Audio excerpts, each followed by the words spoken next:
Let's all go to the lobby. Let's all go to the lobby. Let's all go to the lobby to get ourselves a treat.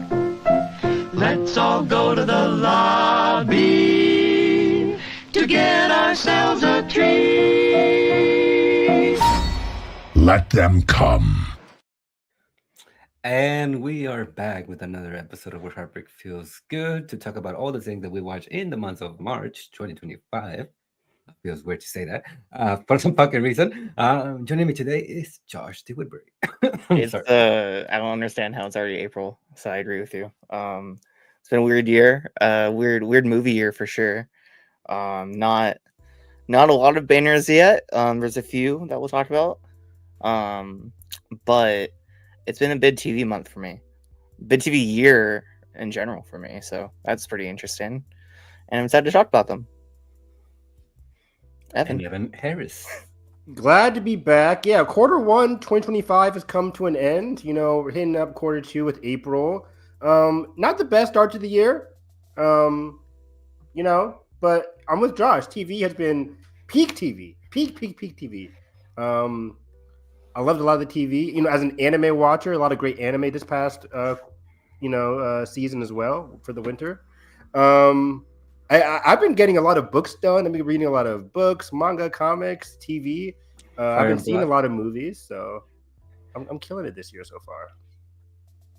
Fire and Bloods. Maybe this summer. Maybe this summer. I got time for Dune. I mean, now I'm like, okay, Dune Messiah coming out next December, maybe. Maybe I'll see it by then, or I'll read them by then. But yeah, where should we start? Let's stick to movies, I guess, first. Let's get the movies out the way. You want to start with the biggie, the big one? There was a big one in March. Snow White. I mean, there's. I mean, we could. Mr. Bong Joon-ho. Was that in March? Yeah, Mickey 17. Wow, Jesus, felt like I saw that ages ago now. Let's go ahead. Yeah, Mickey 17. Yeah, that was my. Oh, I saw Last Breath, but that was a February movie, wasn't it? I don't even know what you're talking about. Last Breath with Simu Liu and Woody Harrelson. Oh, okay, yeah, forgot that came out. I saw that. I think at the end of February. I think I marked it late, but Last Breath was a solid movie. Simu Liu, Woody Harrelson, true story. Doesn't do much beyond the true story aspect, but it was a fun, claustrophobic, intense kind of thriller. I liked it. It was decent. But yeah, let's start off here with Mickey 17. Actually, there's like my favorite movie of the year is this month, so this is good. Same. And my favorite movie of the year so far is this movie. Mickey 17? Yeah. Wow. Hell yeah, Evan. It's like I fucking love this movie, man. Weird little fuckers running around. What's not to love? I guess I'll start. I just think it's a miracle this movie even exists, given the state of everything. It's Bong Joon-ho given a blank check after winning Best Picture and doing the weirdest fucking possible move he could with it, and I respect the fuck out of it. And I'm just glad we're still getting bid swings on a blockbuster level from our favorite filmmakers these days. I think it's like a huge, bold, like weirdo sci-fi comedy that we rarely see these days on a budget that's this big. It's overflowing with like social relevance that's really strong, in my opinion. Some like gorgeously dirty and grimy sets, which are beautiful, and like filled with heart. So much heart with this movie, and Robert Pattinson's performance mainly, and the whole cast. Not only Aki is incredible in this movie.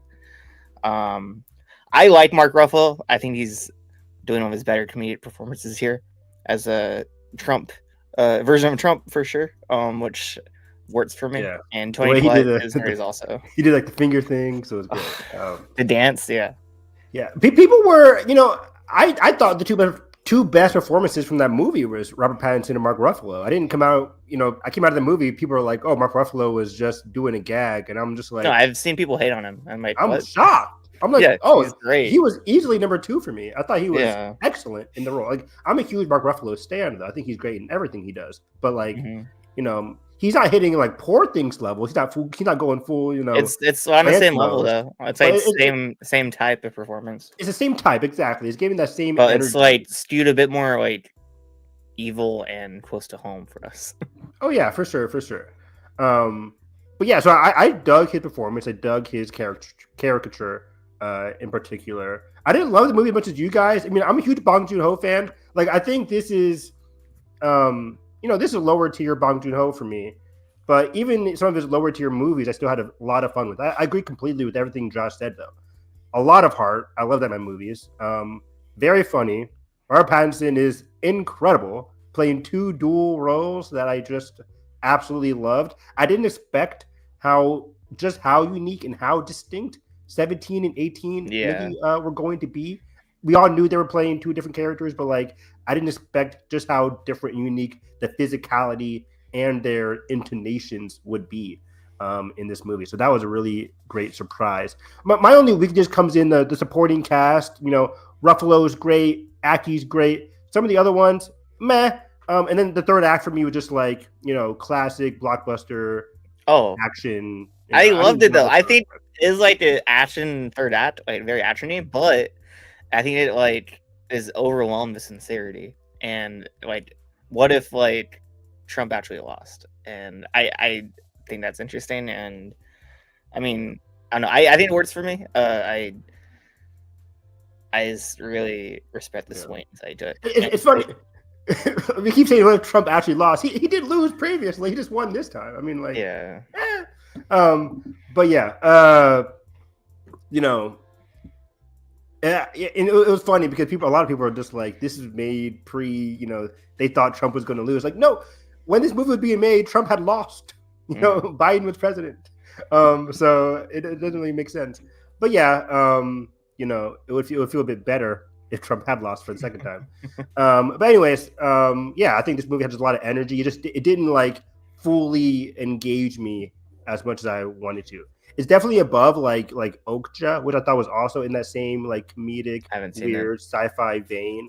It's above that, but it's not like a movie that I'll be thinking about by the end of the year.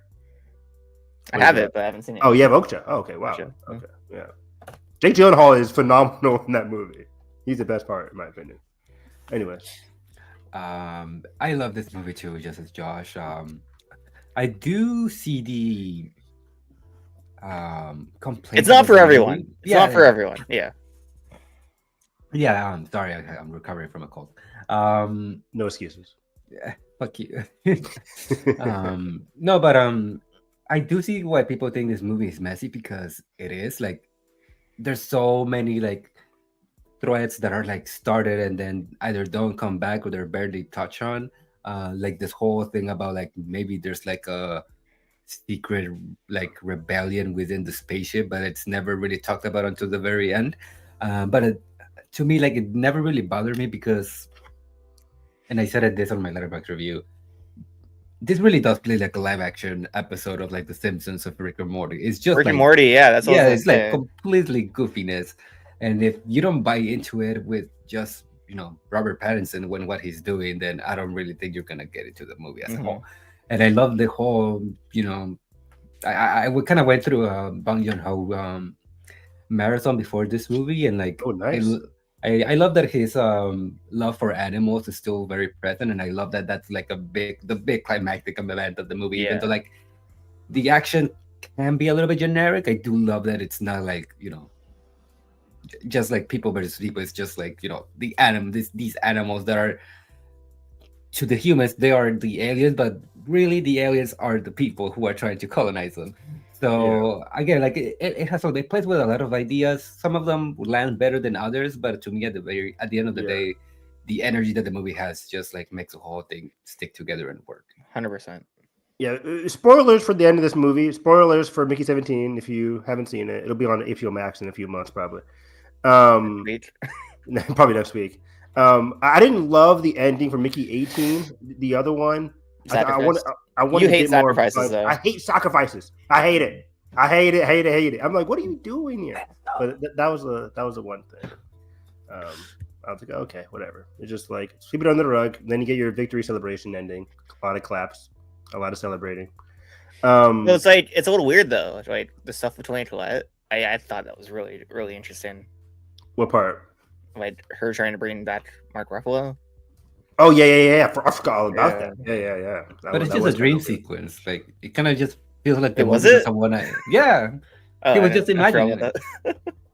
Oh yeah, he was thinking of like a worst case kind of thing. Okay. It kind of has like a Return of the King-esque ending where it just won't. Yeah, totally. Yeah. Yeah. I also like thought with its world building, it like remind me a bit of I don't know if you guys have seen it, but David Cronenberg's most recent Crimes of the Future movie. I love that movie. No, you don't. I've not seen it. But like the way it like builds its world is really fascinating and like really establishes like it feels lived in, which I love. For sure. But yeah, I'm with you, Josh. I'm so glad that Bong Joon-ho got to make this movie. He's still one of the most acclaimed filmmakers of all time. And Edgar, And he's doing a horror movie with John Carpenter. animated, right? Rocket. That's the animated one. That's after the animated one. It's after the animated one. Okay. That's like very exciting. But Edgar, you went through his filmography. Memories of Murder is the top 4 movie of all time for me. I love Memories of Murder. It is phenomenal. Here it is.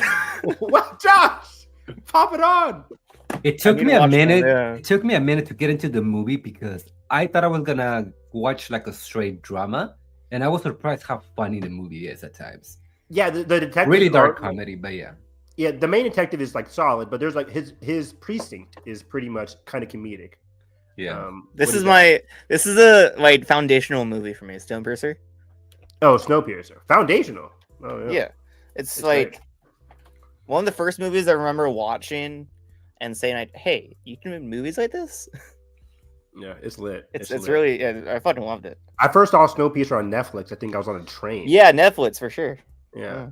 But yeah, I think Mother is also very good. Early Bong Joon-ho Mother is excellent. And then Monster. Is it just called Monster? Which one? No. What's it called? The one with the monster Host? terrorizing. The host. The host. Yeah. The host. The host is like, woo. That third I've act with the seen host. early Bong Joon-ho. Early just Bong seen, Joon-ho is like, peak Bong Snowpiercer up.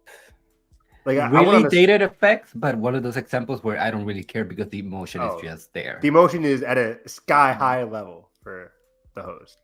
So yeah, I would recommend Mother, the host, and Memories of Murder for sure. Because I always go back and forth, like, do I like Park Chan-wook or Bong Joon-ho? Like, they're both like peak. I need to like go down their filmographies, especially Love Park Chan-wook. I've only seen Decision to Leave. Yeah, you gotta see Old Boy and Man, Sympathy for- rewatching Parasite. Mwah. Parasite is so goated. Oh my god, That ending. Oh, what is that? What? Old Boy. I haven't seen it yet. That's a great. Is that a Blu-ray or 4K? That's 4K, gorgeous. Oh my gosh, Really nice little butt wet and stuff. I need to get that. Okay, nice. Old Boy. Yeah, I showed my brother Old Boy I think it was last year. He saw Old Boy for the first time, and he was like flabbergasted at how excellent it was. Like it's a perfect movie. Not the remake. Spike Lee did a remake, right? He did, yeah. With Josh Brolin. Not great. I haven't seen it. No. But okay. But my favorite movie of the year is Black Bag. From Hell yeah! Even number This is- 2, I think, for me. 3. I mean, yeah, it's number 2 behind like Sorry Baby. Sorry, baby. Yeah. But like Sundance. A lot of people didn't see Sundance. Sundance not included. Black Bag and Presents are my 2 movies of the year. Soderbergh, baby. Soderbergh, killing it. What a guy. But Black Bag is fucking excellent. This movie is made for me. Like spy shit, sky high understated spy shit. spy shit. So fucking good. cool. Beautiful lighting, beautiful direction. Did you see those tweets like shitting on the lighting on the table, like the dinner scene? It looks fucking incredible. I don't know That dinner what scene is we're great. doing here. The character work for this movie is freaking fantastic. I did not expect the level of intricate, layered. Every scene is important. Every dialogue is important. You have to be locked in from scene 1. And I am, because the movie is just oozing with style. Michael Fassbender, he's played this character a couple of times, but he is just so good at playing like that spy kind of role. He's really locked in. His chemistry with Kate Blanchett, fantastic. The whole ensemble is incredible. The whole ensemble is great. I need to watch Industry because I won tech girl. She's She's beautiful. she's incredible in great. industry. So good. She's so great. So great. And my boy Tom Burke. Which one's getting he? another the bearded guy Oh yeah. He's great. What was he in? from Furiosa. He was Furiosa's like. Oh, partner. was he? That was that guy? Yeah. Wow. I did not know that. Okay. He also played Orson Welles in Mank. He was a great Orson Welles. We don't Yeah, talk about that. I fell asleep. I like Mank. I'm a Mank defender. Okay, I'm a Fincher defender. I didn't. Yeah, that movie is. Speaking of Fincher, what thoughts, Evan, on the big news of the week? No, Really? I'm not a huge. I'm not a Yeah, huge you're a Once Upon a Tarantino Time in guy, right? Hollywood. I love Tarantino. Really? But I'm not a huge Once Upon a Time in Hollywood guy. It's a vibes movie. And I'm Important. You don't. Oh yeah, you question. don't like vibes movies. That's right. Evan's not a big vibes. movie Important guy. question, Evan. Are you pro or anti Hateful Eight? I dug Hateful Eight, but It's it's a my movie I'll never favorite watch Tarantino. again. Holy shit! Mm. What? It's It's top 3 maybe Tarantino, for me. then Once Upon a Time. Really? Yeah. Like I think Inglourious Bastards, Reservoir Dogs, Django, and then maybe Hateful I still haven't Eight. seen Jackie Brown and Kill Bill. Those are the two. Oh, Kill Bills. You Hateful Eight over any of the Kill Bills, guys? I haven't seen them yet. What are you doing? I gotta rewatch Hateful Eight because I saw it and I was like, that was solid, but I didn't really, it didn't stick with me. And Once Upon a Time in It's Hollywood so is fun, good. but it's like I'll never watch it again. Anyways, Black Bag though, excellent movie, intricate storytelling, intricate performances. I was on the edge of my seat the entire movie. It's so much fun. The style was great. I absolutely loved this movie. This is great. And it's nice and 94 minutes too. Let's go. Oh, great runtime. Great runtime. A lot of great bookends from the beginning of the movie to the end. I don't want to spoil anything, obviously. But yeah, this is great. Like, as a huge mystery thriller kind of guy, I love following along the story. I always say this. I want my mysteries to be very I don't want to be hoodwinked completely as an audience member. I want to be along for the ride each step of the way, so the reveal is very interesting. And for this one, it was very interesting. It was very engaging, and I was completely with it. Thoughts? Oh yeah, I keep forgetting Pulp Fiction. This is wrong. This is bad. It's wrong. This is bad. I think this is backwards. I was Inglourious Bastards your number one. Yes, I said Inglourious Basterds number one. Yeah. Reservoir Dogs probably number 2. Django probably number 3. Yeah, and then Pulp Fiction probably 4. Maybe Pulp Fiction could be above Django. Maybe. I love. What's his name? The main star of Pulp Fiction. Travolta. The guy Travolta. Yeah. I love Travolta. And then Hateful Eight in Hollywood. See, I love Tarantino's vibes in movies, and those are the top 3. But does he shoot up Hitler? I mean, good point. I mean, they're all great. They're all great movies. And the opening of Inglourious Basterds, iconic. Great movies. Anyways, Another great movie, Black Bag. Black Bag. It's a great movie. That scene when they're looking through the surveillance cameras and he's explaining why the relationship works, and then she just goes like, "Oh, that's so fucking hot." It's like, oh, Horny so cinema good. is back, baby. So good. Did you watch Industry, Edgar? Right? You said she's in Industry. I need to watch that. she's great. If Is you she think main she's character? if you think she's horny in this movie, wait until you see Industry. This was the best advertisement for Industry I ever Yeah. saw. This as soon as and the Alien movie- Romulus. Right? Oh yeah, right? Yeah, because David. So as soon as the Black Bag ended, I was like, who is she? I need to find everything. I need that to she watch did. it. It's like a Succession type show, right? Yeah. A little bit more dramatic, but yeah, Okay. More dramatic than Succession? more serious, I guess. I would Kit say. Harington's on it, right? 3rd season. Yeah. Okay. Are there more boards on the floor in No. Industry? No? Okay. Gotcha. But yeah, this is great. If anybody has not seen Black Bag, I really recommend Go it. see it. It's great. I don't even know what studio that was, but good on them for releasing it. Focus. Yeah, Universal focus. Focus is killing it. Nice. Universal owns Focus? Yeah. We Universal got is Begonia and the Phoenicians team this Is year. Universal the best studio out right now? Probably.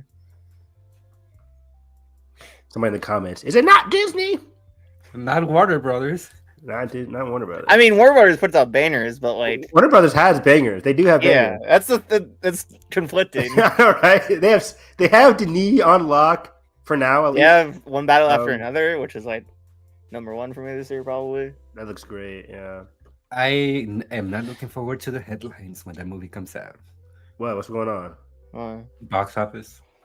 Oh, okay. Yeah. It's not gonna make a lot of money. I think like a good 100 million overall. 200 million maybe. No. Well, I mean, it looks like it's a 50 50 overall. Yeah, No. I think it's flopping. That was Poor Things level. Like this is Leonardo DiCaprio.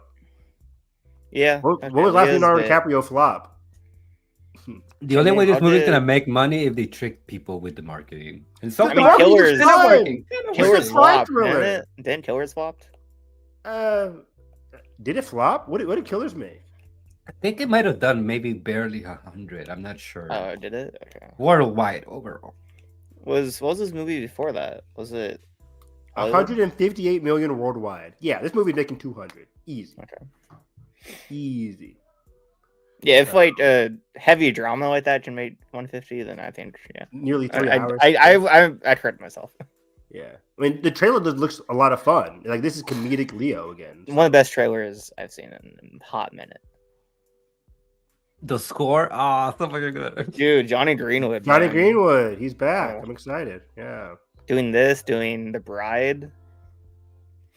Oh, yeah. Let me just Bride say, I sounds feel so great. validated for The Bride. That movie sounds fucking amazing. Yeah. It sounds weird. Sounds weird as hell. 143. IMAX ratio. Hell yeah, dude. It looks weird as hell. I mean, it sounds weird as hell. It sounds crazy. I can't wait to see it. Yeah. It's probably gonna bomb at the box office. It's like Mickey 17, but I can't wait to see yeah, it. This totally. Did they make it clear if it's a musical or not? No, it's not. No? Okay. I've heard it is though. I don't That's know what if I've they heard, said too. CinemaCon, but They like, would've- I've heard they would've said that at conflicting CinemaCon. reports. They They wouldn't would've have. said that, I They think. wouldn't have, Evan. They No. almost fucking hide that They shit. hate marketing musicals. They're not gonna. Maggie Gyllenhaal is not gonna hide her own movie. What is Have you seen how musicals are advertised these days, Evan? Yes, by the advertisement companies, not by the directors. Come on. I mean, CinemaCon is a huge advertisement. true, sure. but, Evan, they Maggie fucking Gyllenhaal- hid the fact that the adaptation of a musical, Wicked, was a musical. No, they did not. No, they didn't. I No, disagree. No, Hey. they They did didn't. not. They put the You're main going to song in the Wicked. trailer. What are you talking about? If you're going to Man. Wicked expecting a drama, that's on you for not reading a. Everyone knows BBC. Wicked is a musical. That's Come on, different. They didn't hide shit. There was one that they did recently. I forget what it was. In the Heights. That that was was a a while musical? ago. No, that They- was Joker. They knew that was a musical. too. Joker, yeah. That's a big one. Joker, that was not. It's not even. Joker is not a musical. Fuck Yeah, off. it is. Yeah, it is. They're bad musicals. It's the same musical, like same way musical La La Land is a musical. Like it's same amount of songs, Oh, that's fair enough. Fair enough. but it's more of a shoot watch musical, which is like Joker 2 just sucks. still a musical though. Hey, There's- no, it doesn't. There's 14 musical numbers of it. What are you talking about? So boring. So boring. Boring. Absolutely. Anything boring. but boring. I forgot. It sucks. Boring and it sucks. There we go. You know what's not boring though? Tell me. Blackback. Blackback. Oh, we gotta get past Blackback. where are we, guys? Blackback B17. Should we do Novocaine? I haven't seen it. Oh I wow, guess do it. Novocaine's fun. It didn't like push me over the edge, but it's fun. It's I like Can you Amber spell Mid it? Thunder. Novocaine. Novo. Okay. Novocaine. Like Michael K. Batman Begins. I thought it was Nova, not Novo. Master Wayne. That was bad. I'm sorry. But Novocaine. Is this movie actually good? Because the trailer is shit. I mean, it's not like, this is a Saturday afternoon kind of It's action watchable. movie. It's watchable. It's fun. Jack Quaid is great as a lead. This is his first time being like a real big lead, right? Love Jack Quaid. But he's great in this. He locks in the action. My theater really liked like how gruesome and funny the action is. It has some great gags, and it does get pretty gruesome. But like for me, who Does it look watches good? thing, yeah, it looks fine. The action is directed Edgar? decently. Wow. Okay. Okay. Wow. I hate to say this, Oh. but this movie kind of like It screams streaming movie to me, and it's it's fine. It's watchable. It's fun. I had a good time, but Jack, I hope you're not it watching screams this. streaming movie. I mean, it's probably sure like was made for that. Who put this movie out? No idea. Couldn't tell you. Couldn't tell you. Catch Up Entertainment. That's good. But yeah, you know, it takes full advantage of its like really crazy premise, despite the simple story. I think I applaud it for that. Paramount. Whoa. Paramount. Okay. So yeah, I think I like Amber Midthunder a lot. She doesn't get a lot to do, but whenever she's on screen, I love her. She's great. Great What about chemistry. CEO of Sets? Who? The CEO of Sets. Who's that? You don't know? What do you mean? Who's that? Who is CEO of Sex? Jada Babylon. Oh. I forgot who he was. What is that? Is that a social media thing? Yes, Evan. Oh. But yeah, he's okay. Your millennial is showing. I don't keep up any of that stuff. But he's okay. Okay. Yeah, I give it like 3 stars. It's fine. Me too. Ray Nicholson is having a ball. What? He's having a ball. You know, Jack Nicholson's son. There you go, Evan.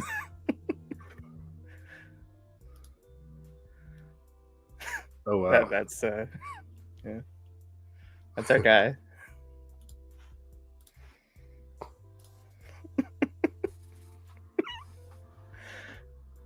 Okay.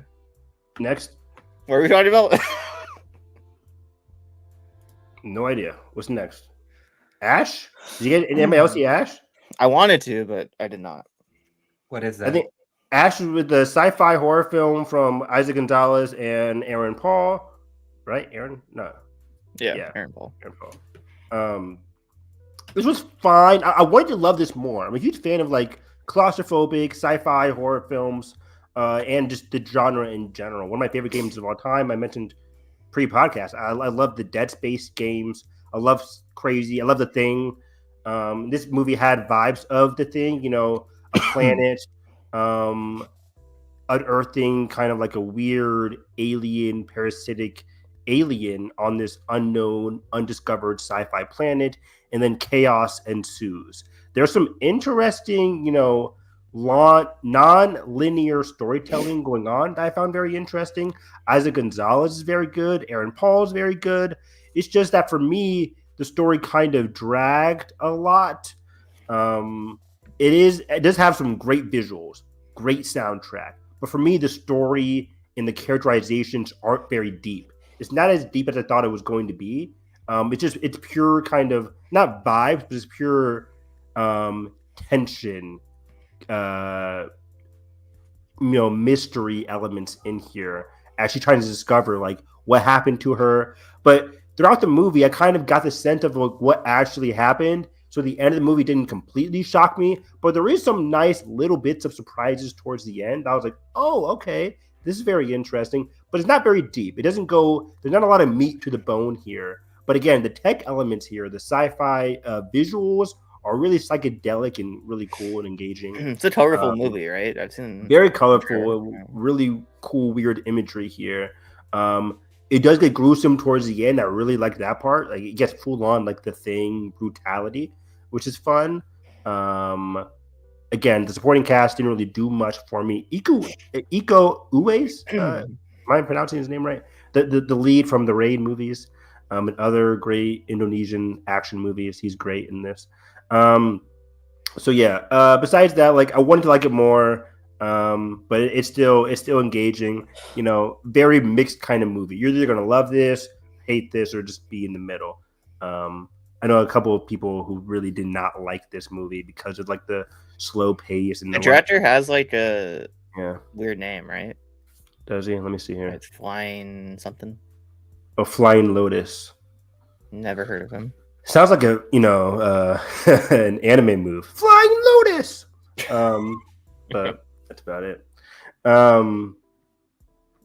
Yeah, so Ash, pretty solid. It's probably gonna be on streaming soon. I would still recommend it. It's a Shudder movie. I know that. Yeah, it is kind of weird, but yeah, it's built for like a Shudder kind of audience. Yeah, but I dug it for what it was trying to do. I like the attempt a lot, and again, Isaac Gonzalez, the lead here, she really is great.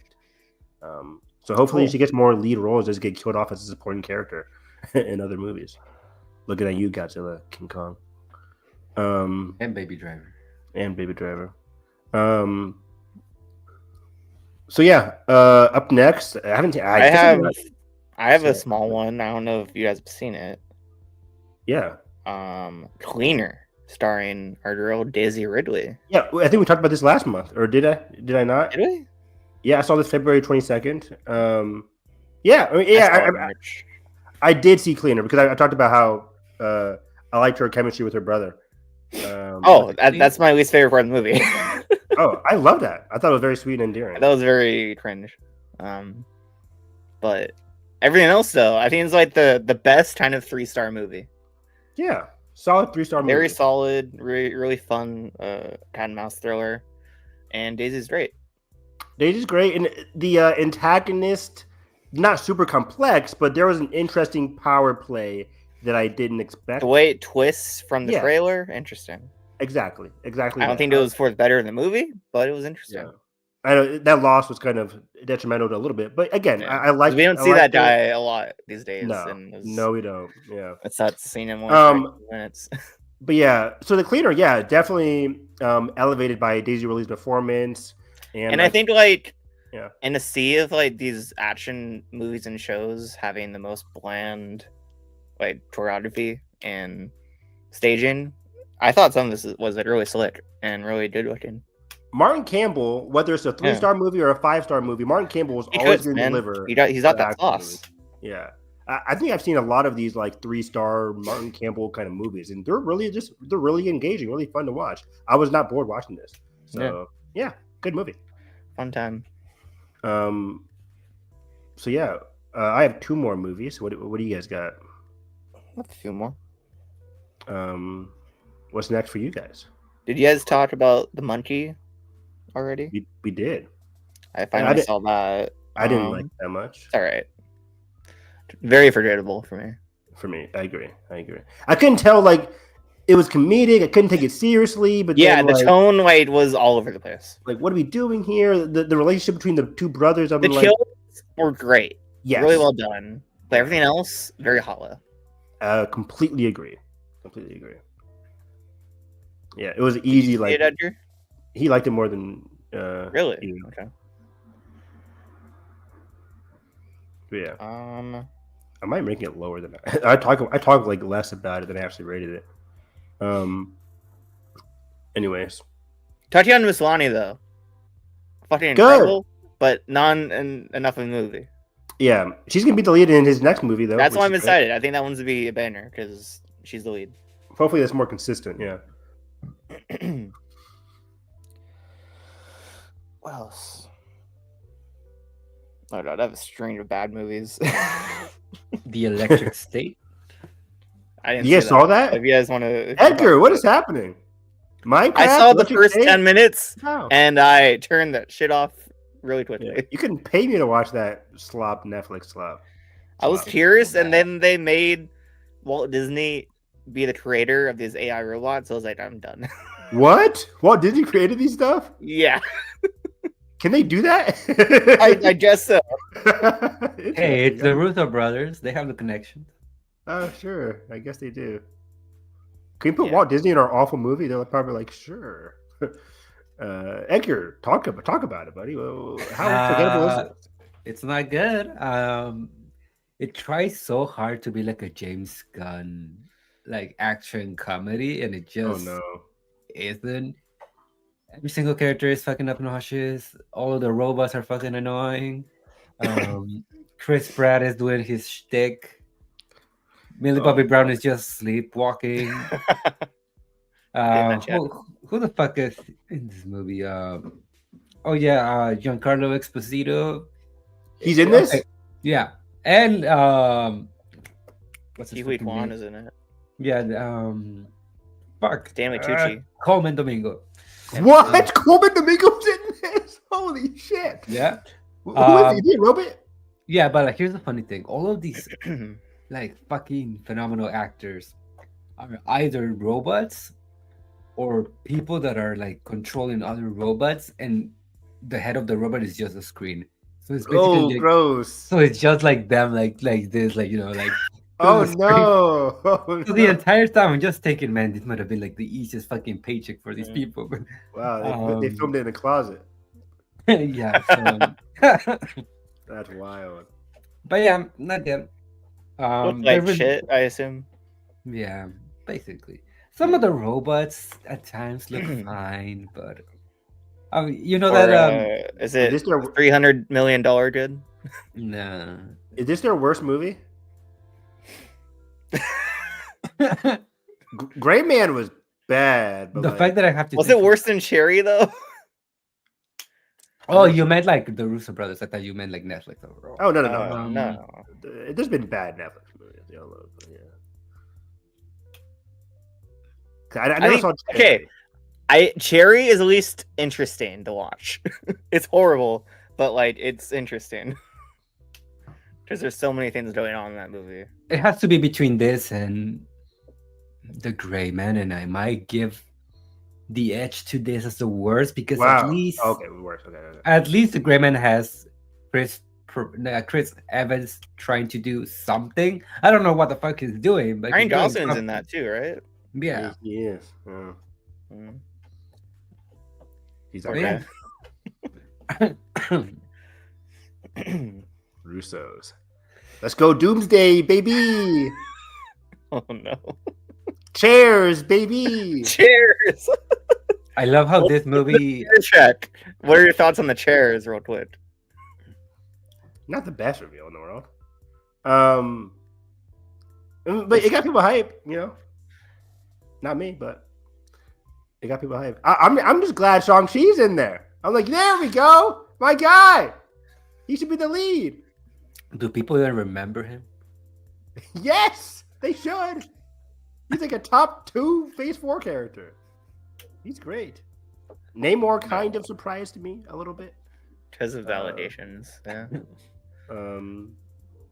And then what else?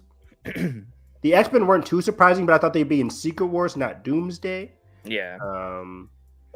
Weird how they announced all the dudes. They didn't announce Halle Berry or Finn Mystique. Contessa. And Mystique. That's true. They did announce her. Yeah. So yeah, I was more surprised by the people they didn't announce than people they did. Like, you know, no Brie Larson, no I'll Spider-Man. still be in the movie though. Yeah, Except it's just- Spider-Man, but But yeah, Eh. it was an interesting reveal. You know, it was better than a block of ice melting. I'll tell you that. what was that for? Does anybody remember that? Game of Thrones? Oh yeah. The That was bad. trailer. That was awful, Yeah. man. How what long was was that? What was it, like 5 hours? Longer? I think Well, maybe I'm over exaggerating it. Was it shorter than 5 hours? I feel like it was longer than what. How long did Theirs ice melt? was. What? How long does ice melt when we do a little doodle? Great question. Probably depends on the room temperature. But this had like fire on it, right, or something. I don't know. It was weird. It wasn't great, Bob. Anyways, what are the movies you guys watch? Some more shit. Yeah, the last 2 aren't good for me. I guess I get one of them all the way. Opus, Oh, Starring yeah, I a- didn't even. a debris. I and- wanted to see this, and then like it left John theaters Malkovich. immediately. Like I didn't I will have time. say- To see this. John Malkovich, fucking great in this, and it's a contender for best original song for me. There's some brainer Ooh. music because he plays a pop star. That's like a very like a legendary pop star that's coming out of a hiatus to release a new album, and invites a bunch of press to his residency. That's basically like a cult to listen to the album for the first time. First people listen to it, and that's the whole gist of the movie. Okay. And it doesn't really do much with that concept. It's a cool idea. Just a lot of creepy vibes the whole time. Yeah, but it's very predictable. Yeah. The ending is interesting, but like just for a second. That's what I hear. This movie it's the biggest waste of potential I've seen in a bit, and I was good starring role for her. Are we saying that right? Is it Io? I think so. Okay. I never know. But John Malkovich is the highlight for me here. Good. Yeah, I heard it was pretty meh, so I'll catch it on streaming. Another like just mediocre Eat the Rich movie, which we have another one to talk about. We have another one about that. I'm going to say like there's a couple of those. Like, when did it start? I mean, I know we get it. Rich people suck. Midsummer, then people just tried copying that. Really? Was it Midsummer? What else was it? The Menu was after that. The Menu was after that. I like The Menu, but yeah. Menu was. I really like The Menu. Yeah. What's that one with the fucking? You're Not. That's a good one though. No, the one where they were on the island at the end of the movie. You know, the crazy one. With the Asian lady guys at the end of the movie. What? Remember they're barfing on the boat, and then they're on the island. Triangle of Sadness. Triangle of Sadness. Yes. I like that movie. That was fun. It's good. Yeah, but yeah, Death of the Unicorn is the other one. That tried to do trash. Yeah, I wouldn't say trash personally, but it's not great. It's definitely not great. It's definitely weird. It tries to invite, terrible. The movie does. Yeah, I think so. I didn't get that vibe that it looked bad. It looks so like just bland, and yeah, I did not like how this movie looked. The CG is trash. I think the CG was fine for the unicorns. I was just shocked by like the uneven tone of it all. Like Will best part of the movie. Will Poulter locked in. He knew what he signed up for. He knew like, hey, be a crazy brat. Like he was on. Tries to have some like family drama in there, which doesn't work at all. It didn't work. Jenna Ortega, like hilariously miscast here. I wouldn't say miscast. Who do you cast for a character who's like isolated? Who thinks? I mean, it felt like a Jenna Ortega role. Like she's isolated. She thinks she's smarter than anybody else. But like, you know, and it's a character. But I think she's being like typecast. I guess is the right word. Whereas like, I would like to see her do more interesting roles. Yes. I think she's actually typecast, but it's not actually stretching what she can actually do.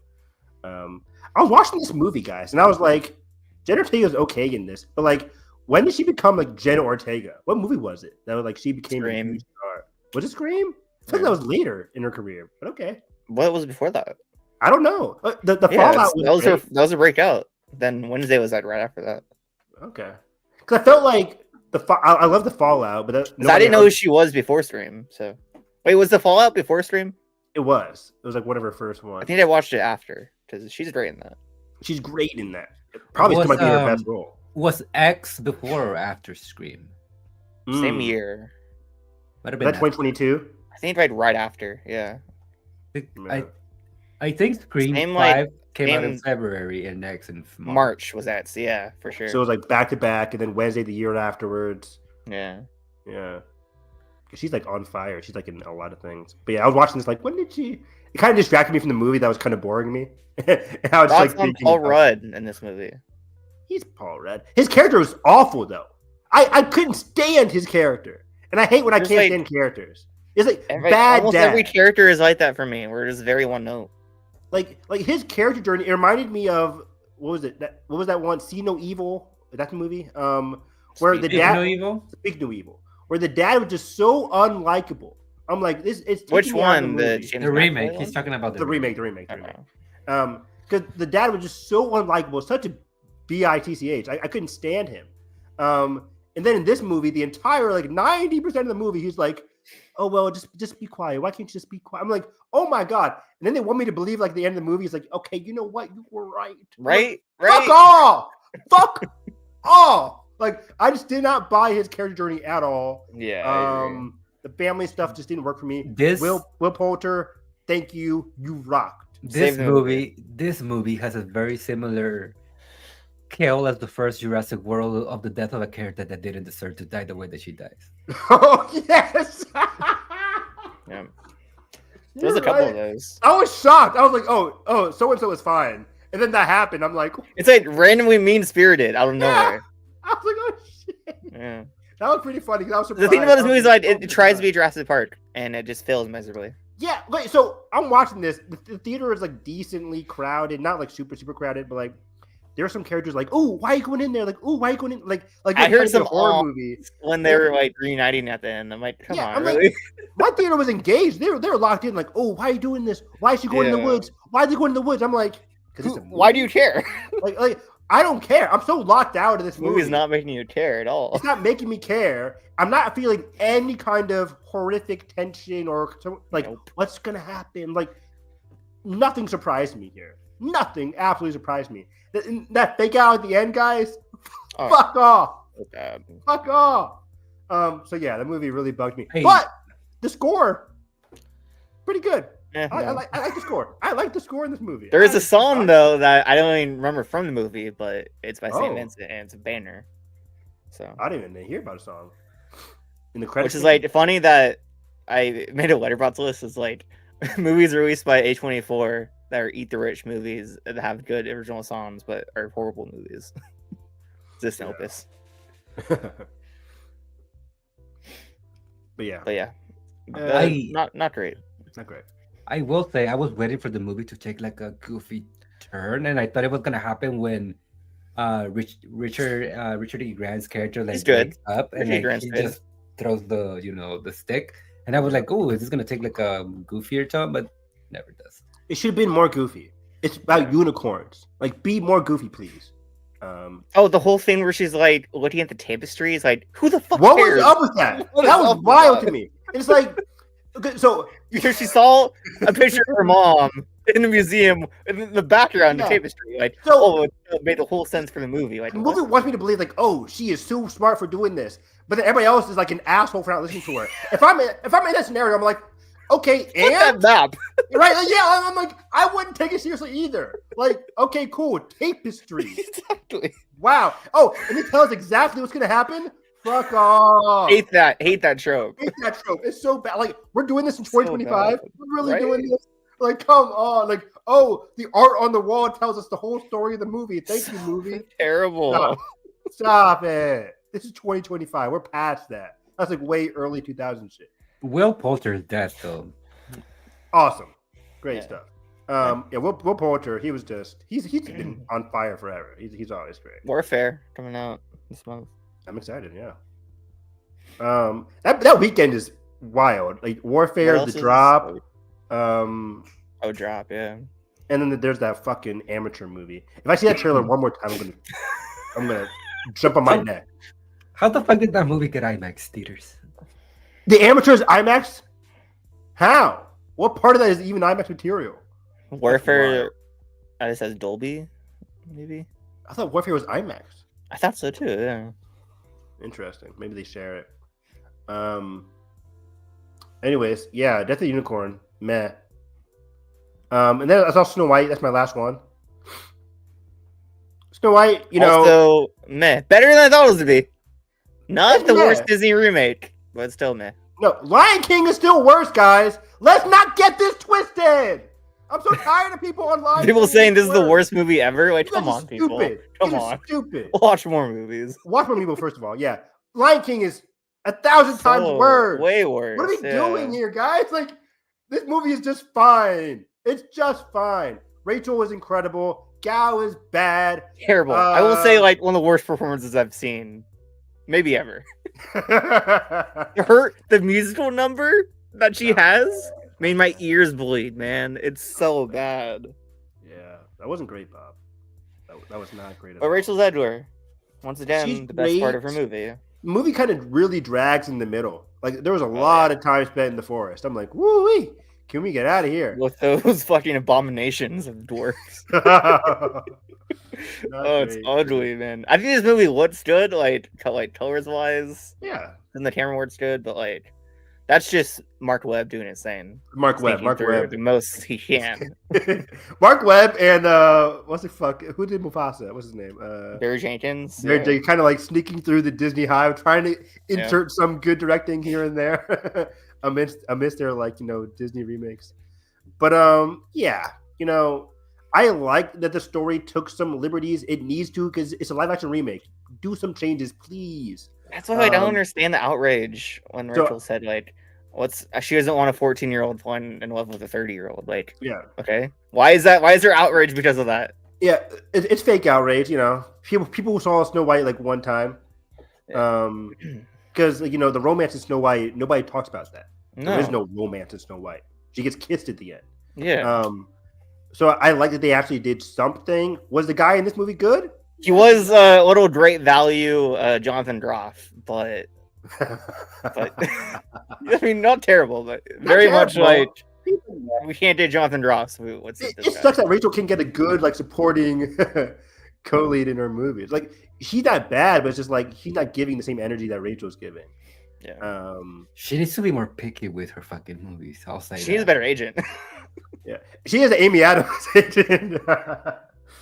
Actually, I don't know. Does West Side Story than Hunger Games? That's a great run. That's a good back to back. Right there. Well, Y2K then. Just Sam. Y2K is so bad.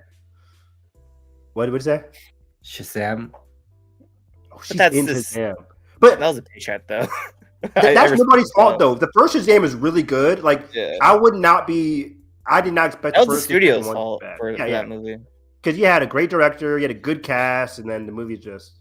And Zachary Levi being Zachary Levi. He was good in the first one. Yeah. Yeah.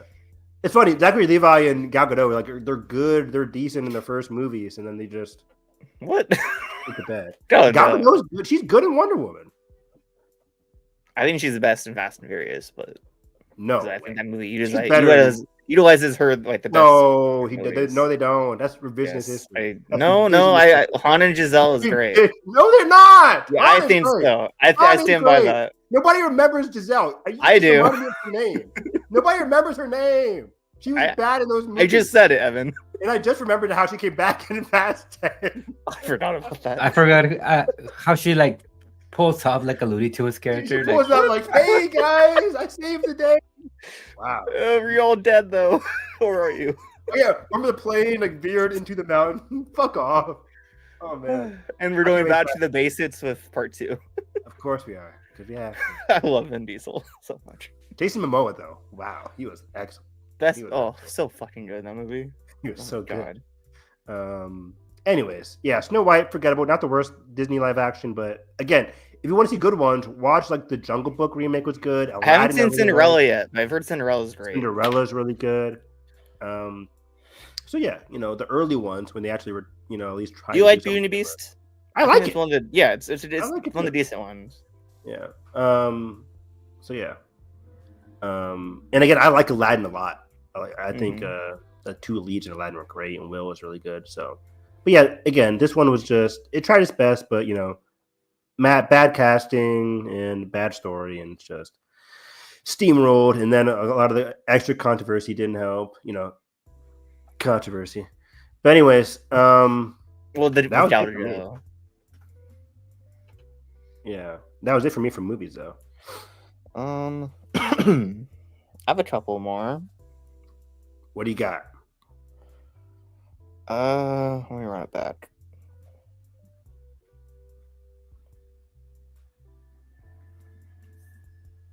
Oh, this is an interesting one. Have you guys heard of this movie? One second. The Role of Junie Penn. Not at all. It was a very random one I saw a trailer of. There's a Showtime I fit in between Opus and Black Bad. That worked out perfectly. So I was like, why not? Why not spend the day at the theaters? What a fascinating movie. So it's like basically you have what's his name? John Jeffrey Lithgow. Rush. Oh, Jeffrey Rush. Jeffrey Rush comes in. He's like a judge who like becomes ill and has to go into like this elderly home. Jeffrey Rush, obviously, if you don't know, Barbacoa, right? Is that his name? Sure. Barbosa from Pirates. Bro said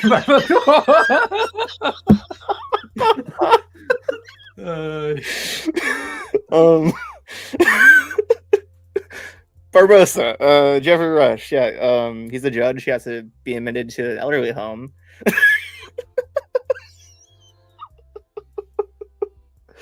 Sorry. Then there's this other guy who's a staple of the elderly home, John Lithgow, who turns out to be terrorizing the whole elderly home. Like everyone there, he's terrorizing him. Wow. Or terrorizing the whole. I don't know, because he's like sick and ill, mentally ill, and he uses a baby doll, to do things to people, and establish his own territory throughout the house. And it's the dynamic between, it's like a cat and mouse type thing of a bunch of old people. I don't know. It's a weird movie, but I thought it was interesting. You saw this in theaters? I did, yeah. It's shot really well. So it's like a thriller, I'd say. If you just want to see John Lithgow terrorize a bunch of old people, this is the movie for you. Nice. It seems to be already on streaming, so I might catch that.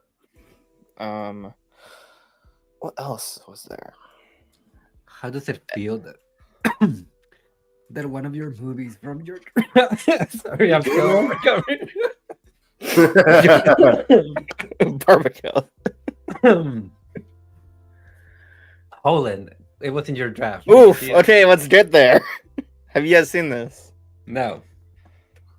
This is the first miss of our 2025 draft. I will say that. This movie's fucking terrible. What's it called? Holland. This was Mimi Cave's.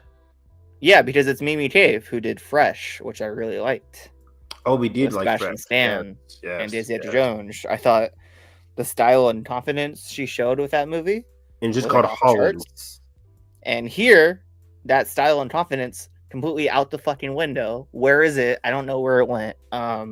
This is like so bland and looks like way too digital and like tries to do like the Technicolor thing, but it looks like trash. It's one of the worst sophomore slumps I've seen in a while.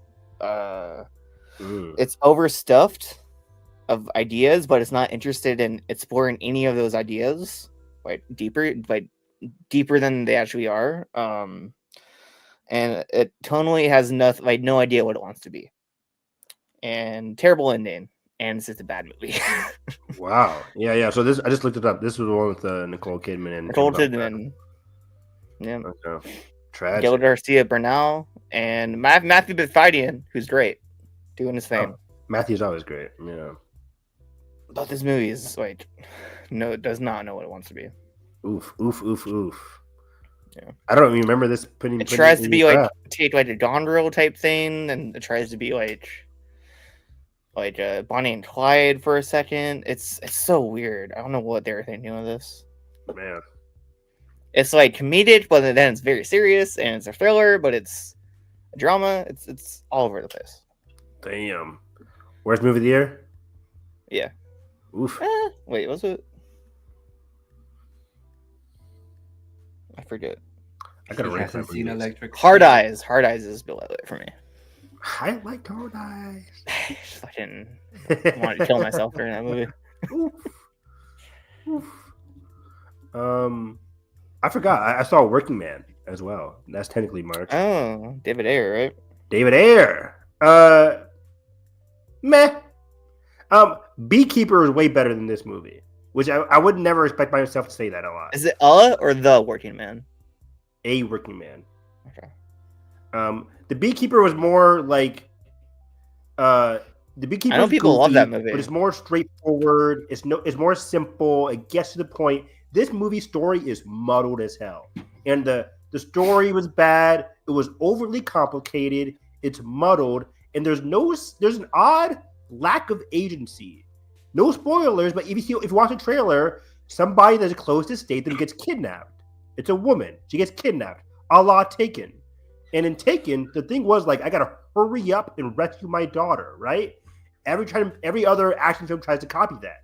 For this movie, homegirl gets taken, and it's like days later, things are happening. I'm like, it felt very like more unbelievable than the crazy premise was like having me believe. Like it took me out. The story took me out. It's overly complicated. He's doing like point A to point B to point C to point D, then circling back, and then the ending was very generic. It just was not a great story, but the action was solid. Him and Statham and Ayer know what they're doing with the action. And Statham's playing the same character you would expect, so it's not too bad there. But again, the story kind of really just let me down here. It wasn't as like energizing. It wasn't as fun as The Beekeeper was. I hope they still do collaborations because they have a good style going, but this movie just kind of let me down. It's like a 2.5, 3-star kind of movie. So maybe 2.5. I don't know. It just wasn't that good. So yeah, not good. I have So yeah. 3 more new releases and a couple like a speed run of classics that I watched first time to go. Give me them new releases. Before that, Edgar, have you seen any other movies this year or this month? No? Okay. All right. First of the new releases, Odessa. You guys know what this is? Sounds familiar. Sadie Sink. The musical. Straight to Hulu musical, like very colorful, vibrant. Oh, it's on Hulu right now? Yep. Oh, cool. It's all right. It's a little mid. This with Kelvin, right? Calvin Anderson Jr. The interesting casting. It's basically he's like a gay man and she's a lesbian, but they somehow have a romance. It's the vibes are like she's gay, he's gay, but like they somehow force a romance between them. It's interesting. America. Yeah. You know? Okay. I think I will say I respect this movie's ambition a lot. It's like has one of the more unique, like in your face visual styles I've seen in recent times. But the story does not back it up. It's very like, what are we doing here? Like just very meandering, and is it generic or like complicated or? I wouldn't say generic because it's doing interesting things. It's like the world building here is fascinating and really expansive. But maybe to its own fault though, where like it focuses too much on building out this world that it doesn't focus enough on the characters. They seem very one note. But I would still give it a watch. Murray Bartlett is the main villain here. And what's her name? Who's also a villain. Regina Hall also has a villainous role in this. It's a fun watch if you just need like to kill like 90 minutes. The music's all right. The camera work's interesting. I was hoping the music would be better for a movie that like it seemed like it was about the music. It's very forgettable. Okay. But I will say it's a crazy swing, and like if this was released theatrically, I did totally see this becoming a big cult movie that like it's replayed throughout the years in theaters and stuff. Got it. But they went straight to Hulu, so it's to be dead. Next, I saw The Actor. Movie that Neon fucking buried. Starring Andre Holland and Jim Chan. I do like those two actors. Yeah, they're great here. I really like this movie. It's very strange. Where's this at? I don't know. I saw it in a theater. I was like just playing for 2 days, one showing each day in LA, and I barely caught it. But I've heard about this movie. Like this has been like popped up every so often in Wordstock because of Andre Holland. it's obviously not going to do that because this movie got buried and it's way too strange and weird. It's written or it's directed by the co-director of Anomalisa, I think, which is like one of the Charlie Kaufman's movies. It's an animated movie from Charlie Kaufman. So this is very like Kaufman-esque, where it's like very surreal. You don't really know what's going on, but like that's kind of the appealing part of it, at least for me. It's like an actor who gets stranded in a town and forgets his memory and builds a relationship with Gemma Chan, then has to leave back to New York and discover his life that he left behind and what his career was and try to put the pieces back together. Okay. But it's way more interesting than that sounds, I think. Okay. Visually, it's like fantastic. A lot of like tries to do a lot of stuff with the camera and with lighting. That's like there's a lot of wonders here. There's a lot of like cool camera work. A really fresh movie that I wish got a better release. Yeah, I haven't even heard of it, but it's on Amazon Prime Video for just $6, so I might check it out. You should, yeah. I don't know if it's your thing, but it could be. Andre Holland, though, as always, fantastic. He's one of my favorites. Who's like under the radar a lot. Oh yeah. Passing, man, he's so good in that. I never saw Passing. Moonlight, of course. That's the Ruth Negga one, right? Yeah. Lastly, from new releases, another really small movie, but I really liked it. The Assessment. Have you guys heard of this? I heard of this one.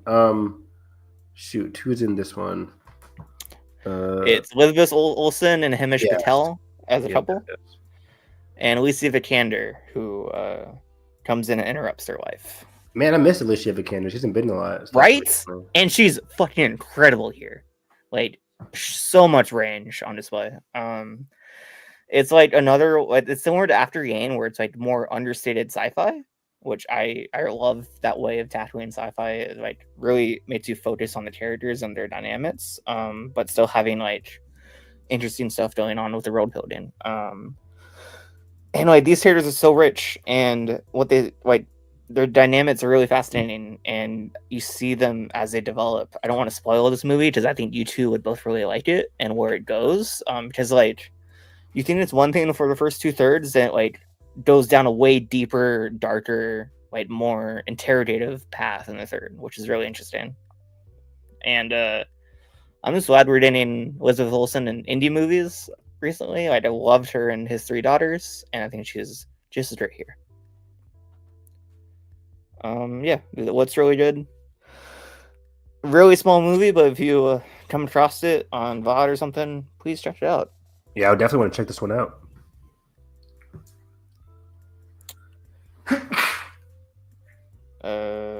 Bless you, my boy.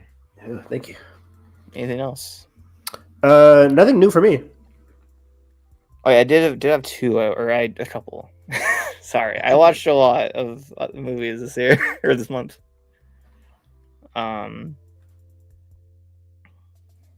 After the PTA trailer, I watched two of his movies. One for the first time, one a rewatch. Punch Drunk Love. Watched that for the first time. Have you guys seen that? No. Okay. Have you seen Punch Drunk Love, Evan? I have not. I haven't seen any What was the one he did with the? What was his most recent one? Licorice Pizza. No, before that one.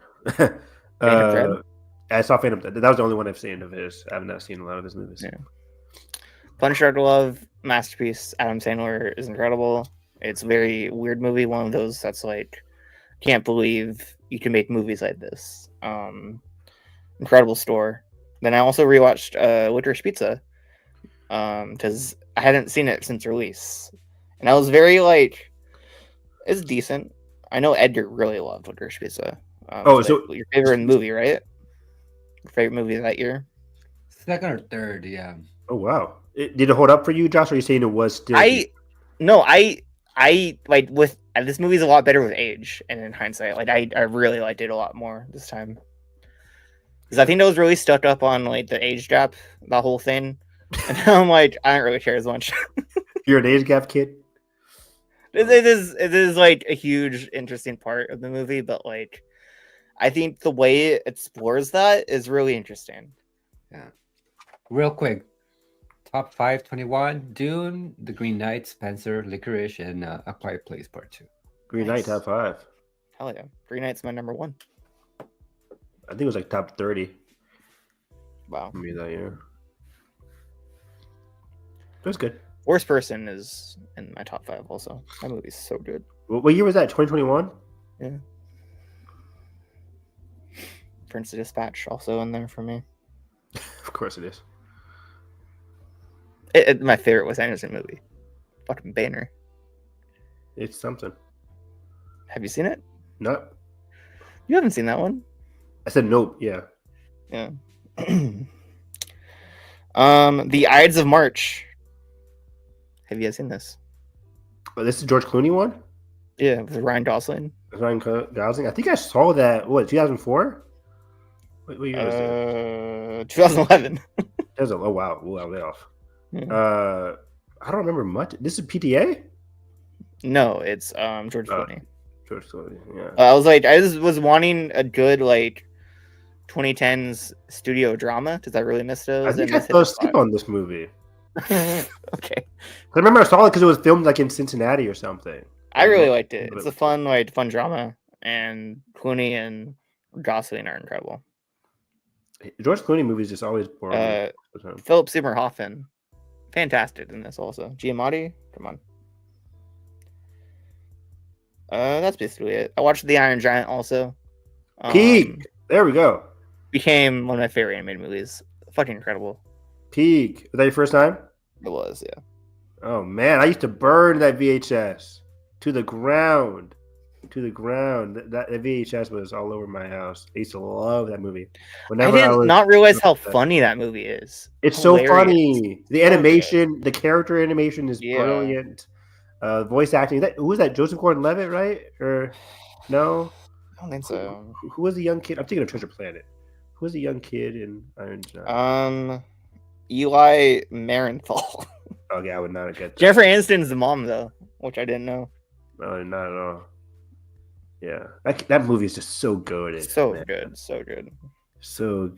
Iron Giant.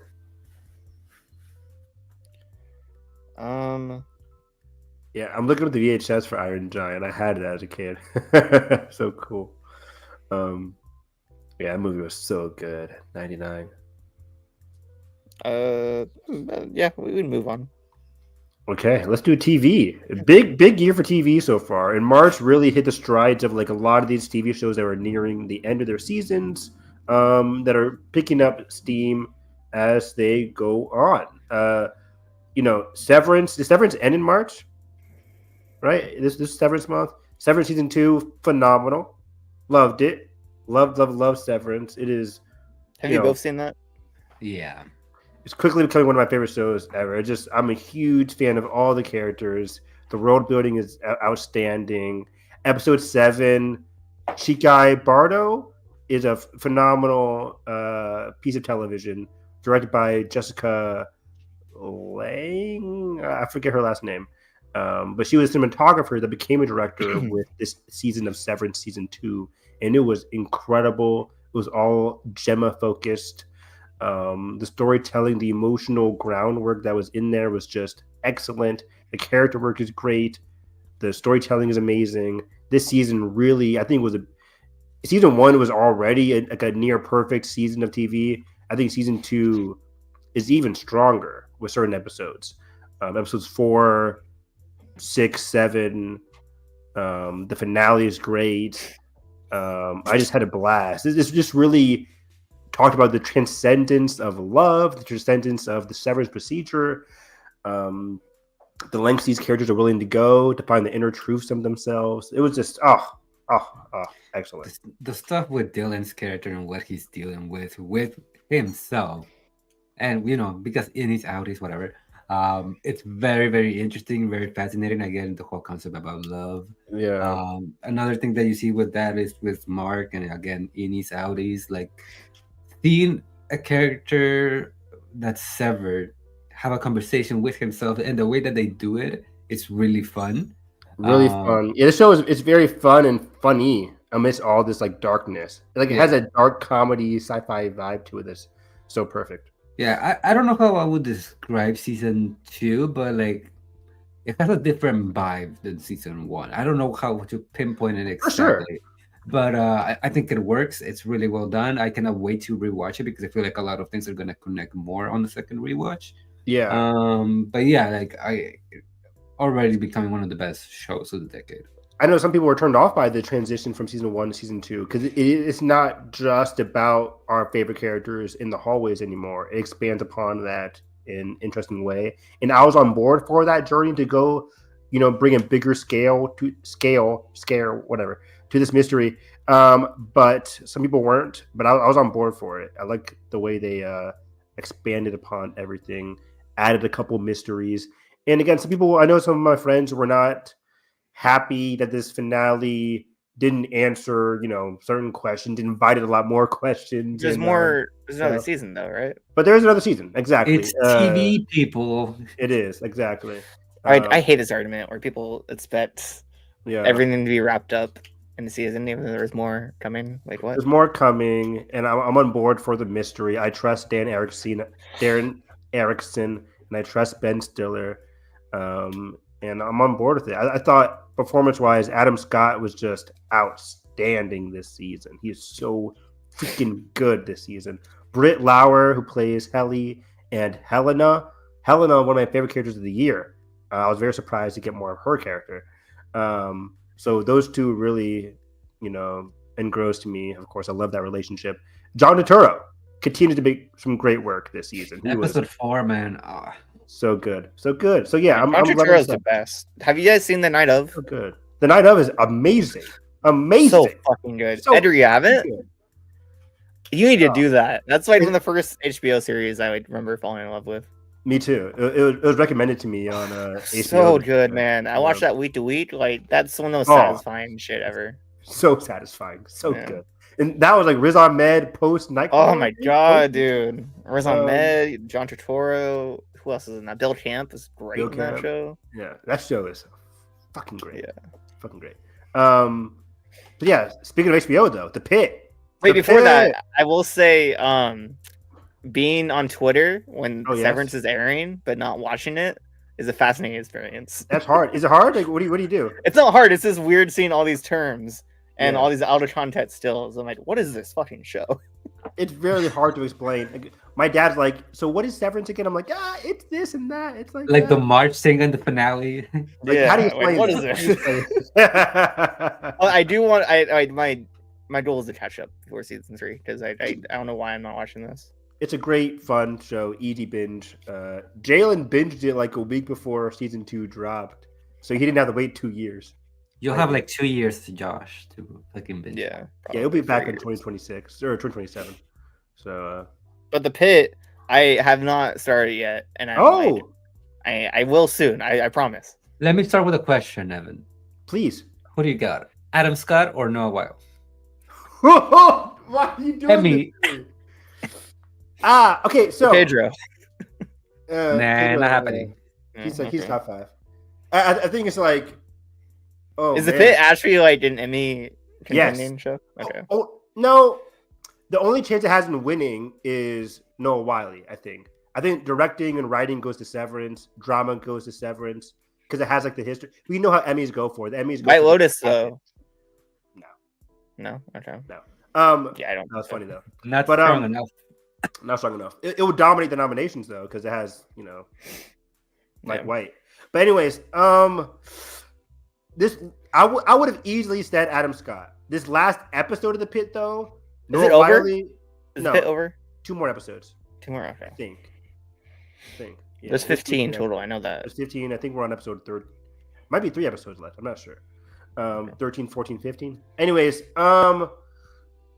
this last episode though clinched for a lot of people. It was all over the time. Like the last episode and what's going into the next episode could seal the deal for Noah Wiley. But it's hard to be that one actor in the show that's not winning Best Drama to like get above the hump. But The Pitt is getting a lot more love day by day. So right now I'm sticking with Adam Scott because he's like part of the package. Severance like, is more watched, also. Exactly. So, but like the Pitt is getting like the groundswell. This is like one of the like best word of mouth campaigns I've seen in a while. For sure. So, and it's just TV done right. But I think Adam Scott has been overall better, like from beginning to end. But Noah Wyle by the end of the season, I can easily say Noah Wyle because he's just so good. He broke me this last episode. He really broke me. So I don't know. They're definitely 1 and 2 right now. I have Noah Wyle, Adam Scott, Sterling K. Brown from Paradise, Pedro Pascal from Last of Us, and I don't know who's number 5. Somebody, whatever. But it's a great year. Charlie Cox. No. Some people are predicting Eddie Redmayne from that one Peacock show, Day of the Jackal. People are doing that. It's just another spy show. What a surprise! But I heard apparently it's good. Apparently it's good. But there's so many spy shows that you can only watch. Like there's Night Agent, there's Reacher, there's this, there's that. It's like so many spy shows on TV. You can only watch a couple of them. But anyways, the Pitt is it's excellent, perfect television. Each show taking place for 1 hour.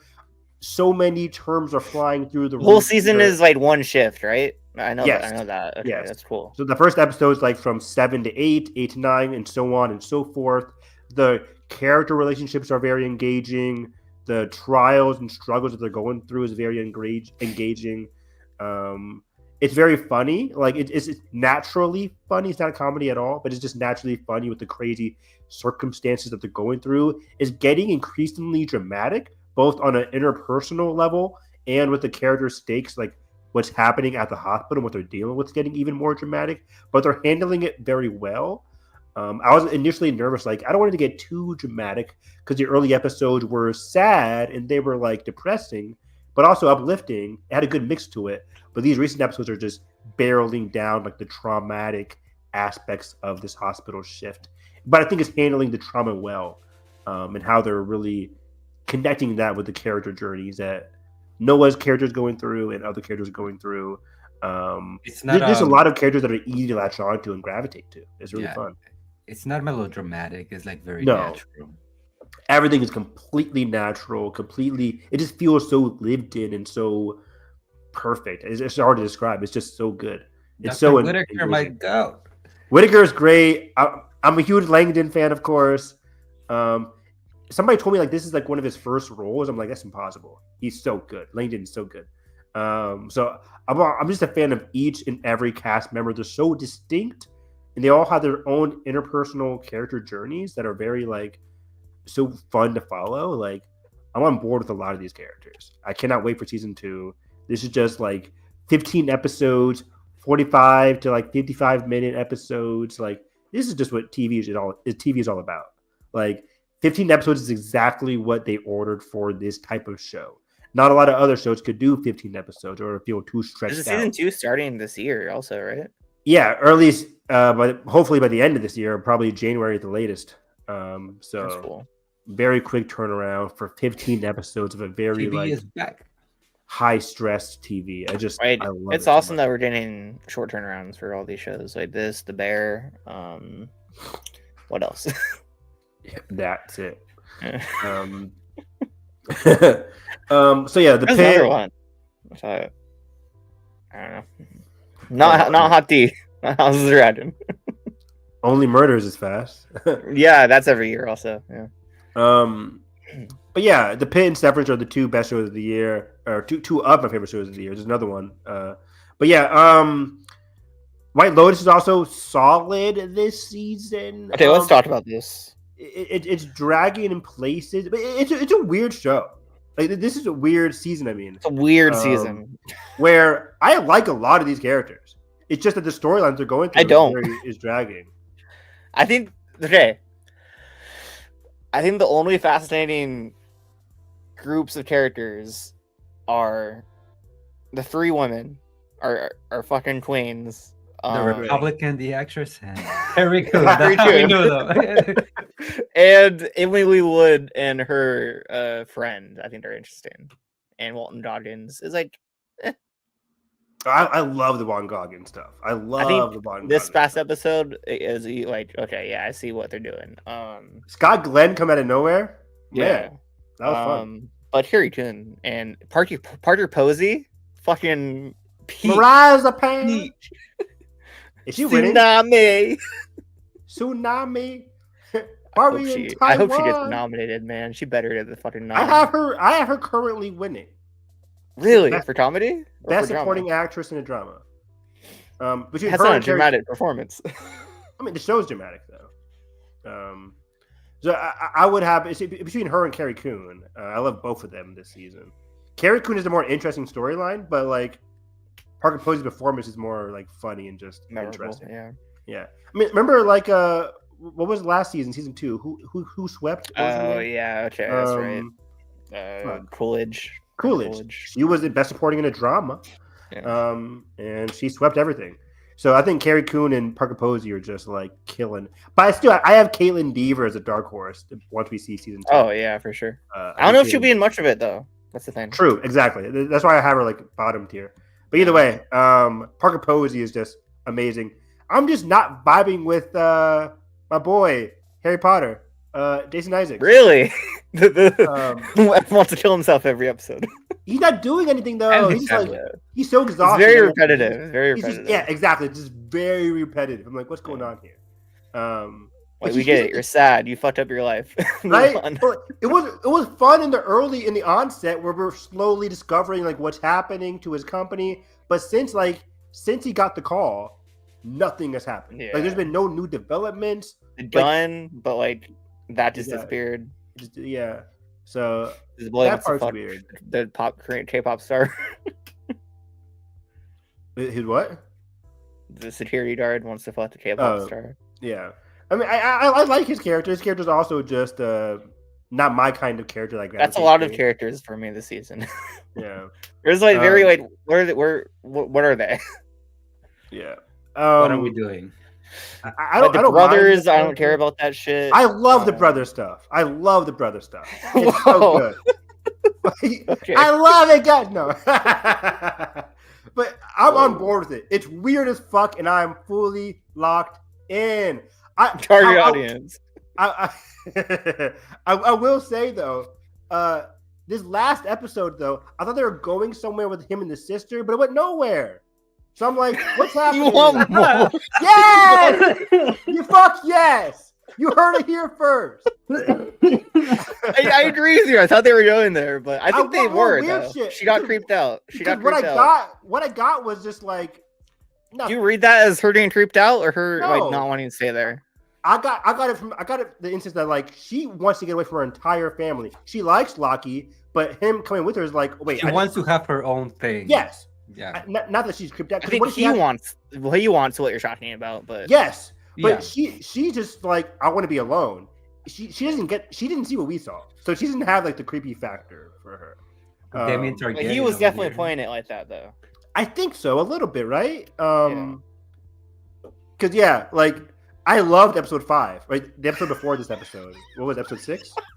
Come on, guys! Don't do this to me. I'm not the weird one. Don't do this you are. It was weird. Patrick Schwarzenegger, his like weird guy. His grappling with what happened, great performance. Like great, yeah. The way he was like looking like, what the fuck happened? Like, and Amy Wood. Amy Wood is great. She's so good, man. She's so good. Her reactions in the last episode, the most recent episode, where she's like, when the homegirl was talking about like what the threesome thing. She was looking like, oh, okay, yeah, so good. Is that story real? Do you think? Or story? Did make it up? Oh, you think she made it up? I know. No. Or do you think Greg made it up? I think. Oh. Interesting. Oh, okay. I didn't even think about that. He could have made it up just to like trap the guy, keep him there. Yeah. Because like that came out of fucking nowhere. It came out of nowhere, but like I bought it. Like he's a weird dude. Yeah. By the fucking way, is it Belinda or Melinda? Who's the black woman? What's her name? Melinda. Yeah. Melinda. You're not taking 100K? Are you high? if I'm her son, I'm like, You gotta think about the morals, Evan. Oh, fuck the morals, Bob. It's 100K. I agree. It's 100K. I'll take it and But run. they got 2 more episodes, Evan. They gotta drag it out.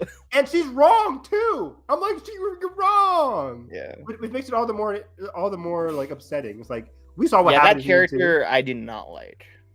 Belinda. Yeah, like, what's going on? Like, Nothing's why? happening with Why? these fucking people. Yeah, Yeah. nothing. That's the whole season for me. Like, But why? yeah. Why are we watching this? I feel like there's been like every other episode. I'm like, oh, that was a really good episode. So I feel like every other episode, I'm actually locked in with it. I'm like thinking season 2 was like Lightning in a bottle. yeah, that was great all the way through. And 1 I did not like, and I liked 3 I'm season like, 1. Yeah, season 1 was not good. Season 2 was more consistent. and the cast is perfect. Cast is perfect, yeah. But season 2, like somebody mentioned it on Twitter. But season 2 had a great moment when Aubrey Plaza's boyfriend was talking to Megan Fahey. On Yes, that scene is like, so good. There's dramatic. There's not a lot of like sincere dramatic moments this season. A lot of it, like Mike White is great at capturing crazy moments. He's a moments director. He's a shock value director. I wouldn't say shock value, but like this season, he's good at capturing certain moments, and those moments are fucking great. Like Carrie Coon escaping from the girlfriend last episode, hilarious. I will say when the boat scene with the club scene, like that whole montage was fucking excellent. great. Excellent. Yeah. So I mean, that episode was incredible. So yeah, this last episode kind of like I liked the one before this week's episode. This week's episode, I was just like, But Right. 90 minutes for the finale, Mike White. 90-minute finale, really? Yeah. Is that this week? This week, yeah. Okay. Mike White's saving something special for it. Bro thinks he's making Game of Thrones. But I think he needs. I think last season was 7 episodes. He needs to dial it back an episode. Make it 7 again. Make it. He needs a fucking writer's room. That's what he needs. That's true. I don't know. Let him cook. I don't want him to I think get. every show needs a writer's room. Does it? Yeah. Does it? I think it depends on the show for me. But Mike White is such a great. I've listened to a lot of Mike White interviews and stuff, especially because he was on Survivor. I love the guy. He was on Survivor. Yeah. There's been like 5 Survivor cameos this season. I'm like, I know who they are. It's great. So I went. Wait, in White Lotus? Yeah. Like in certain dinner scenes, like off screen, there was like 2 people having dinner. When Belinda sees like that black couple, what's his name? Boston Rob, is that his name? Boston Rob. He wasn't on this. Okay. That's the only Survivor guy I know. He's one of the goats. But when Belinda sees like the black couple in episode 1 or something, those 2 were Survivor players. That's cool. When she waves at them, like hey, and they're like hey, yeah, those 2 were Survivor players from Mike White's season. He played on David versus Goliath. That was a while ago, though, right? Yeah, that was like pre-COVID. That was like 2018, 2019. Oh, okay. Yeah, season 39 of Survivor, 38. Anyways, it's a great show. Everybody should be watching Survivor 48 on CBS right now, 8 o'clock. 48. Holy shit. 48. Let's So go. they have 2 seasons a year. Yep, fall and winter. Yeah. So yeah. What are we talking about? White Lotus. Yeah, White Lotus was fine. What other TV are we watching, guys? Let's start with the big one. The big one that blew up this March. Oh, we can do Daredevil first. Adolescence? I was gonna say Adolescence, but we can do Daredevil. Let's do Daredevil first. Get the shit out of the way. Not shit. I like Daredevil. Damn, Josh's on fire today. Out of the rest we have to talk about, it's the weakest one. Yeah, it's interesting. Nathan and I talk about each episode every week on My Cup of Tea. So if you want a longer discussion tomorrow, I'll be going in on that and CinemaCon tomorrow on the podcast. But yeah, to sum up my thoughts with Daredevil Born Again, it's a bit of a mess in regards to like the storylines this season. But like, understandably so. Because of everything. It's understandable, but I am tired of people blaming like this old crew, new crew mentality here. This new crew. I'm not saying that. I'm just saying it's a miracle this show. It's a miracle this show is as good as it is for as stitched up and like it is taped together as it is. But this show was billed as they stopped production. They realized they were making a mess. They brought the characters back, and what we got is still a mess. Well, so because I think we thought it was revamp. Like a full reshoot, but they just it's not. Episodes to it. But they built it. The director, the showrunner, they the did actors, say it was a full. Even Charlie Cox, even Vincent D'Onofrio, they're coming out saying like, "I love the new direction of the show. I think the new season is tacked on episodes to the front and the back." No, like this new season isn't doing anything different. And added stuff in there that's like I don't know. And the new stuff that we saw, like the fight scene with Bullseye in episode 1, that's the new stuff. So good. No, it wasn't. I loved it. I think it was badly edited. Like really, the Wonder? Yes, badly edited. I liked it a lot. It was a Wonder. Not a true Wonder. Stitched together Wonder, but still really cool. There was no weight to that. The fight scene in Matt's apartment when he's beating up the 2 policemen. That was not horrible. great. That was fucking trash. So it's like the action scene that they're adding in here from episode 1, not great. But the like opening action scene, best action scene in the show. It's the only good one that I've seen. I mean, because there's been like 3 action scenes, and they're not great. They're not great. I just think in general they're not great. At least the Wonder is actually doing something interesting. I liked it because like the emotionality behind it. Yeah, I still think it was a huge mistake to kill Foggy. Dumb. I don't know. You gotta have states. I waited 5 years to see the show, and it's like, oh, we gotta kill off Foggy. Why? At least he's in it. And kick out Karen. So it's so stupid. It's like this show is built as like, oh, this is what fans want to see. It's a revamp. We're bringing back Foggy. Like it's season 3 or season 4. You can't bring back like, oh, we're bringing back the Netflix vibe. We're bringing back the core 3. Remember the first step photos after they say like, hey, we're restarting production. Here's our first step photos. The iconic 3, and they're not in this season. Like, what are we doing here? Because what we did get with them was great, and I think it adds a weight to the show of killing. No, you don't have to kill somebody to add weight to your. You don't. Show. I know you don't like that, but I think it works here. It did not work because what we got is Matt Murdock. Why else would you care? Because I had 3 seasons telling you why I cared. Without that happening, it's on Netflix. It's on. You can watch it right now. This isn't that show. You're right. It's worse. Yeah, I agree. So what are we doing? Actually, let me be more specific with my complaints now. Matt Murdock's character journey, solid. Everything Charlie Cox does in this show, incredible. He's great. He's locked in. He gets it. Vincent D'Onofrio. Episode 5 of this show is like, I think, up there with Netflix Daredevil. What was episode 5? The robbery, bank robbery. Oh, it's a contained episode, but it's very Daredevil. I actually liked it more because that was a double episode last week. I liked that more than episode 6. Me too. It's my favorite episode of the series so far. I think episode 3 is still stronger because it was more like emotional heavy. Episode 3? 5 was solid. 3 was the courtroom scene with okay, yeah, that and 5 are my favorites. I agree with that. They're actually doing something interesting. Yeah, and like isolated stories, which is I think what fits Daredevil the best if you're doing this type of show. If you're doing this type of show, I agree, man. I think episode 3, the courtroom stuff, the White Tiger stuff. Just let Charlie Cox do his thing. Great. Don't add fucking all these unnecessary characters. Episode 5 was just like a fun bank heist. I was like locked in. It was very light, very fun, very cool. The way he broke the guy's leg, I'm like, why, Matt? Why? That was wild. Something like only good looking action. that was a cool action shot. Yeah.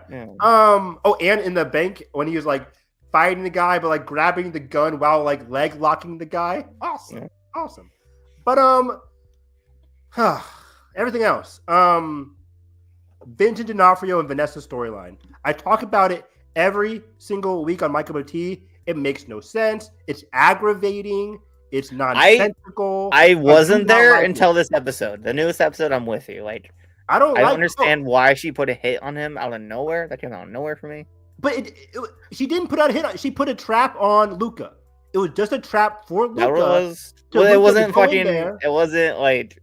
I agree. Telegraphed that way. I agree because we don't know her. We don't know that character. We don't know her ambition character. And I made this point with Nathan last week where I said, because somebody asked me online, it's like, but Vanessa didn't have much to do on Netflix either. And I'm like, No, I disagree. I completely disagree. She was a supporting cast member. She probably had less scenes on the Netflix. She's the reason why we have Kingpin the way we have Kingpin. Yes, and what made Vanessa special was that she liked Kingpin because she likes Fisk.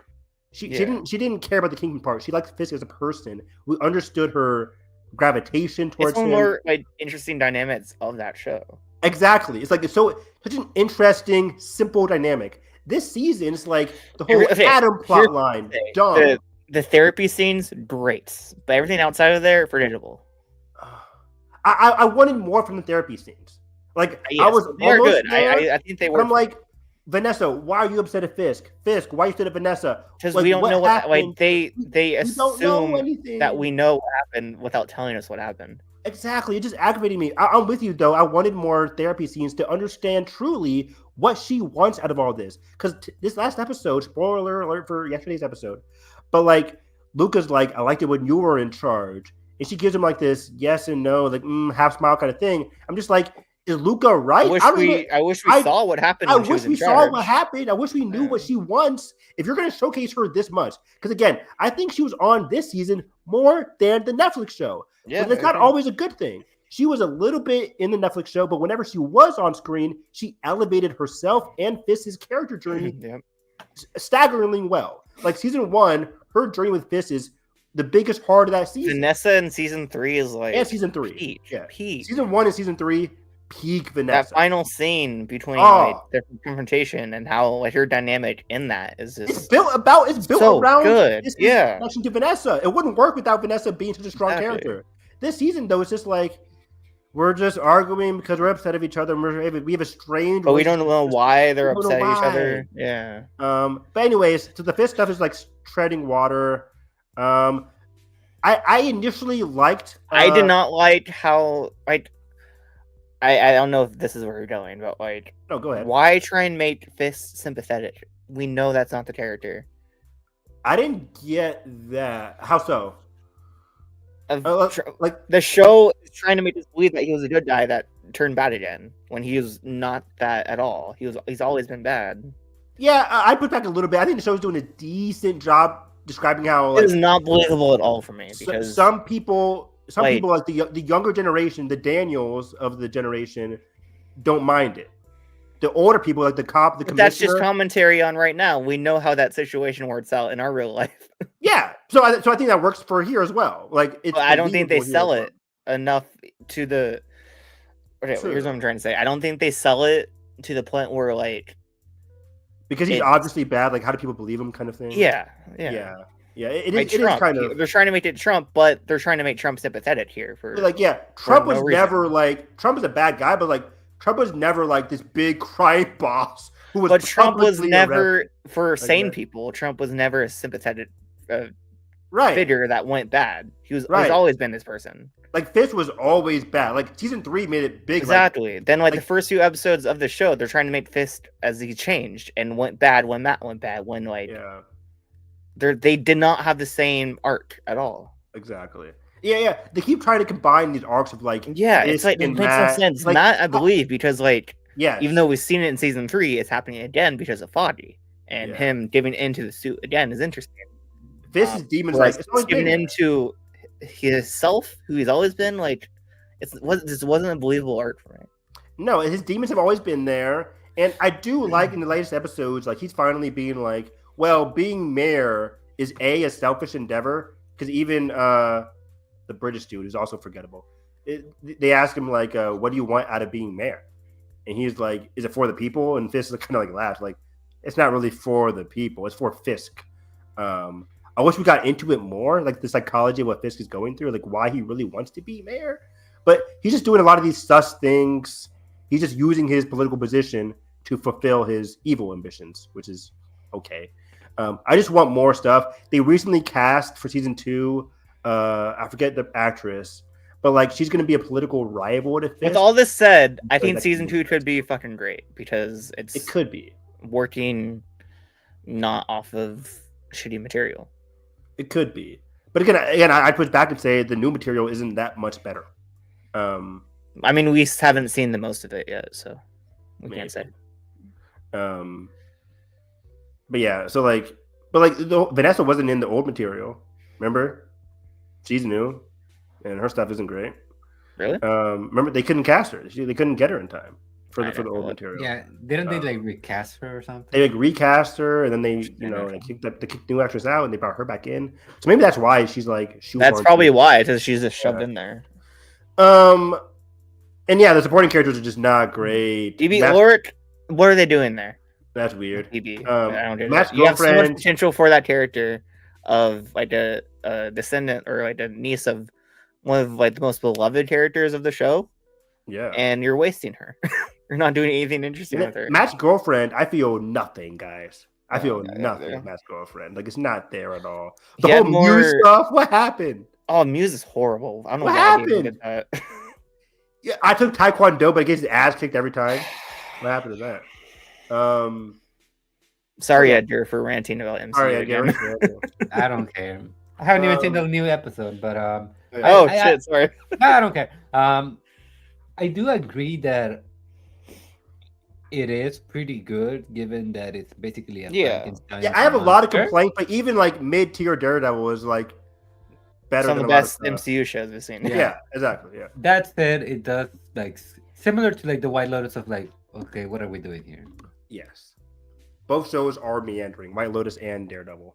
Yeah, like how many times do we have to get like Matt and Fizz are battling their inner demons? Like it's episode 8 or 7 or like we get it. Like come on, it's like this is too much of battling inner demons. Like man, it's egregious.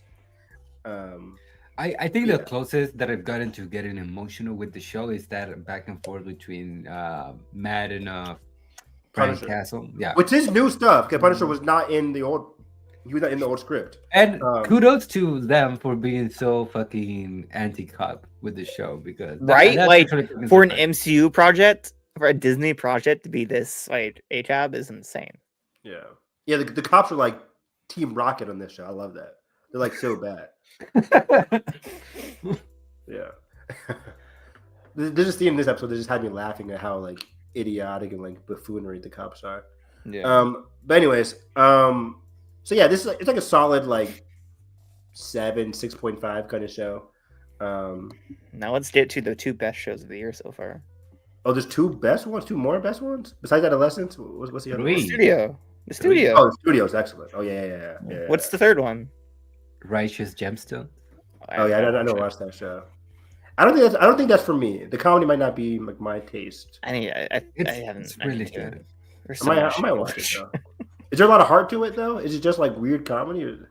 All right, real quick about that. Real quick, yeah. Where was it? I think it was with Conan, where Danny McBride was like explaining basically just the gist of the show, and it's not so like all of these characters are fucking awful. It's kind of like Succession, but it's one of those. Is it like the Meta Church thing, right? Yeah.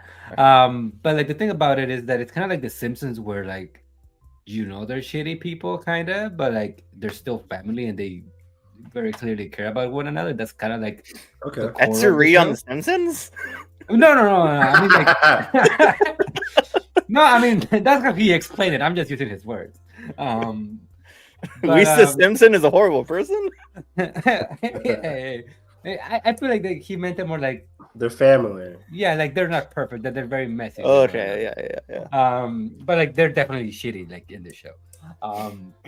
But like it's basically like these like mega churches in the South or whatever, and it's not so much a show that tries to make fun of religion, because they actually portray like they're not making fun of the faith. They're making fun of the people that believe in this shit, to the point that they make it their entire personality. And should I give the hook of the show? Please do. I'm gonna give it away. So it's family-owned business, right? The church, and Daddy McBride's character, he kind of has like a orgy party, and somebody like has video evidence of it, and they want to leak it, and they want to like basically blackmail him, right? So they meet at a parking lot to get the video, but basically Danny McBride accidentally kills one of them, and Oh it's shit. Okay. and it's them like trying to cover up the fact that they Okay. killed them. And again, because they're part of the church, it's like obviously like this is Chaos ensues. yeah. And again, the hook of the show is that one of the people that is trying to blackmail them is like maybe like 4 or 5, and one of them dies or almost dies. I don't remember. It's his son. So it's just like a lot of like very messy stuff, but it's very very funny. It's like really funny. Okay, I might. Two questions. How many seasons are there, and where does Bradley Cooper fit in? Bradley Cooper is in the new season. He's just in one episode. He's kind of like it's like kind of like an origin kind of like episode of the family. It's like a flashback episode. It's 4 seasons, I think. 4. Wow. But like honestly, like every episode is like 20-30 minutes, so it flies by. It's kind of like Barry in that sense. Got it. It's a very easy binge. Once you start it, you're like gonna keep going. How many episodes per season? I want to say 8, maybe. Okay, that's good. How long is each episode? She just said. Oh, sorry. 30 minutes, right? Yeah. That's good. Okay, interesting. I like that. Yeah, I might, because I need to watch Industry as well. So I might just be like a huge HBO Max kind of a. Is that my still say HBO Max or just Max? Anyways, I might just start binging that and Righteous Gemstones Industry. Okay. Which one do we want to start with? Let's do the studio real quick. Amazing, great show. Let's go, Seth Rogen, Evan Goldberg. Incredible. These two, Seth Goldberg, Evan Goldberg, Seth. Yeah, they just. I will say, I have one critique. Oh, go ahead. I feel like the comedy is like a little hit and miss for me. I mean, I feel like it's like trying too hard to like be. It's like early 2000s, 2010s. Yeah, and I don't mind that. Like, it's good. Like it works for the most part, but like some of the stuff with Ron Howard this week, I'm like, I love. But then it progresses, and I'm like, okay, I see what they're doing. I loved everything with Ron Howard. Anthony Mackie was great. Yeah. Like I think the cameos are excellent. The writing is really strong. Like, Episode 2 was great. Great. Greta Lee was amazing. Sarah Polley, yeah, she was amazing. The direction is outstanding in this this show. Insane. Great direction. Birdman-esque, Lon Tate's. Yeah, that's my shit. Seth Rogen really locked in with how like the look, the style of this show is supposed to be. It's so inside baseball, but we're inside baseball. Like Matt Belloni. Yeah, I understand it. The Matt Belloni podcast, that was funny. The whole like Kool-Aid of it all. Martin Scorsese, amazing. So good. Catherine O'Hara is like definitely supposed to be Amy Pascal, right? Oh, is she? Catherine Hahn making fucking choices. Catherine Hahn making choices. Yeah, she's amazing. Her and Parker Posey are like two of the like out there performances. They're so good. Yeah, they're so out there. What's his sidekick? What's the actor? Ike Barinholtz. Yeah, Ike Barinholtz playing Sal. He's hilarious as well too. That was so good in episode 2. Episode 3, I did not expect. Have you seen it yet, Edgar? Episode 3? I don't know. Okay. Like, I don't want to spoil this one. But like the Ron Howard, Anthony Mackie dynamic was really funny. I will say like that's not the type of movie Ron Howard makes, so it was a bit weird. It's not. Weird. Yeah, it's definitely not. But like. Right, they made Ron Howard an auteur, and that's just not what he is. That's the beauty of Ron Howard, though. It's like this guy he made Solo a Star Wars story. Like this guy is like a business. He's not making these prestige like 3-hour dramas. Do you think that they tried to? I haven't seen the episode. Do you think they tried to get somebody else and they just like landed on him because? That's what it felt like for me. I don't think so. I don't think so. I think they landed on Ron Howard because he's like a nice guy and they play out. He's great though. He's fucking great. Like, I think guess actor in me for sure. They did it mostly because of his personality as a director. Like, because again, like if the studio's in trouble, you call Ron Howard. Like around that's Hollywood. Not what this part is though. No, but what I'm saying is in terms of his personality, like. I don't want to get into the plot of the episode, but like, no, I see what you're saying. How they like flipped on his personality. Yeah, what he actually is. Like that's interesting, but like I just did not believe the first like 10 minutes of this episode. Yeah, I mean, I can see him doing that kind of because, like, in the past, he made a lot of like, would you say Cinderella Man is not a Ron Howard kind of movie? It is Like, though. It's very small C. It is small C, but it's very like dramatic. But you're saying It's not a neo noir. no, it's not. But yeah. That's just a nitpick though. Like, yeah, it's a nitpick. But I feel like it worked out because for people not in the know as we are, it's probably went over their heads.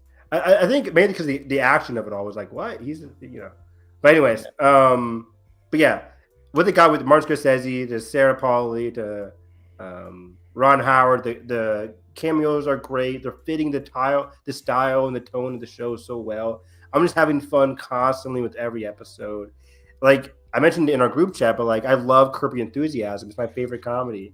I feel like it's nailing that like crazy chaos of like LA, Hollywood kind of material.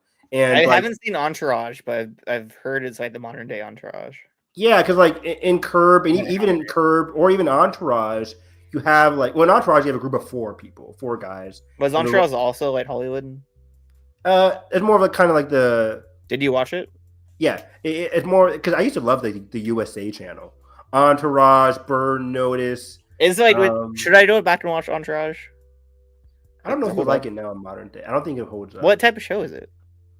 It's more of just like these four guys. They go on these crazy, like not crazy, but just like inside baseball, LA kind of like parties, kind of like a frat kind of thing. Okay. But it was fun during the time. But it's just like it's really like a party kind of chaos kind of show. Got it. Okay. But yeah, I think Curb works better because in this one you have like Sal and Seth Rogen's character Mike, and they kind of play off of each other. The two like dummies, but they made it to like the studio level. In Curb Your Enthusiasm, you have Larry David, and then you have Jeff, his best friend, who are going through all these TV and movie Hollywood stuff. But they're both like idiots and both invite all this chaos because they're so flawed. And I think in this show, Seth Rogen's character is extremely flawed and crazy, and he can't do X, Y, and Z. And it makes everything around him even crazier. I love it so much. Strong writing, strong characters. It's a blast. It's really fun. I don't even know how many episodes it has. I don't know, 10? Maybe 10, but Maybe. I'm on board for everything. I really hope they greenlight this. Hopefully it's not like too inside baseball that doesn't get renewed, but it's Apple TV, which they usually renew it for at least 2 seasons or 3 on Apple TV. And Seth Rogen, he has enough sway. Everybody loves Seth Rogen.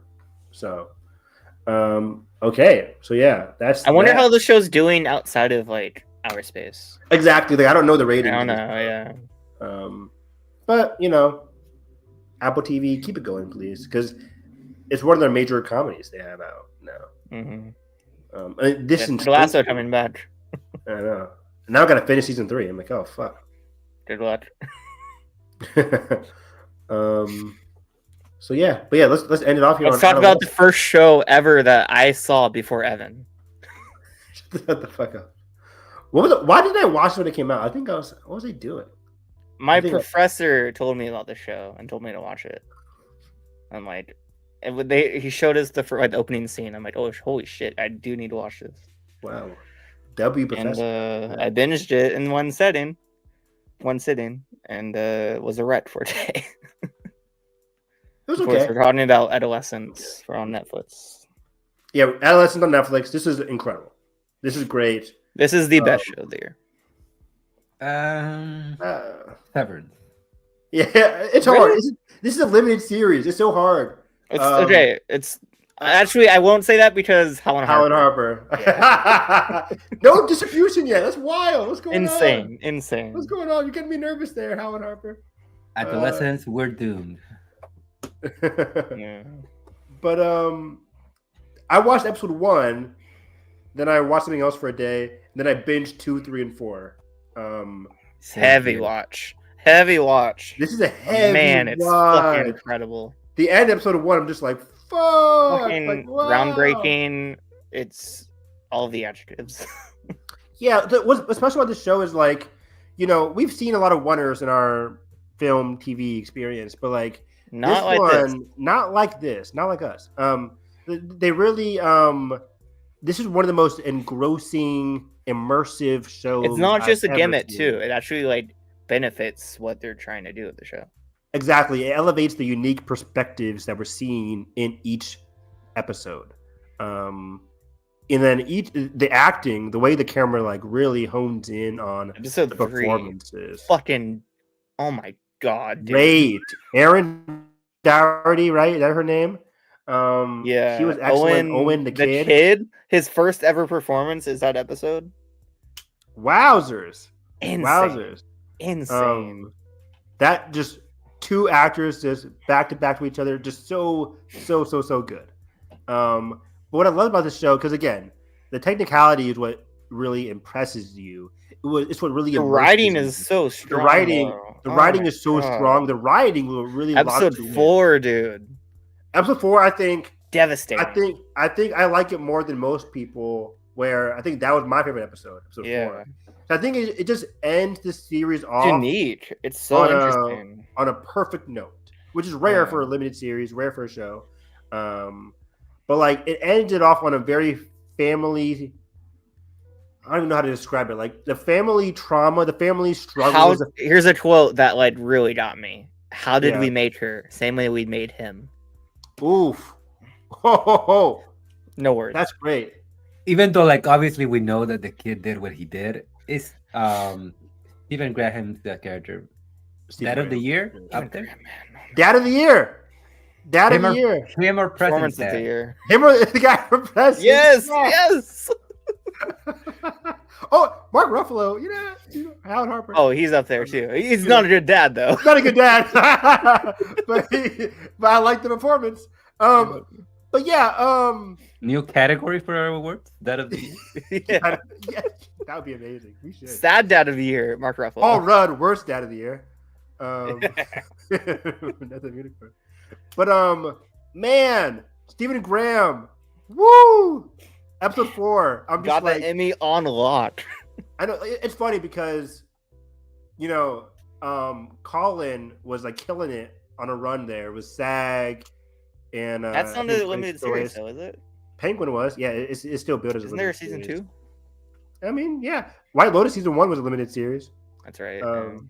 But yeah, the Penguin's limited series. But anyways, because season 2 hasn't been greenlit yet. It's just been discussed. But anyways, goodbye, Colin Farrell. Yeah, because Stephen Graham in this episode was just crazy. Wow. I loved everything they dealt with Crazy. in episode 4. And as a teacher myself, it really affected me. It really probably moved hit me hard for you. because it's so easy for us teachers. Do you to see blame- this shit in your students?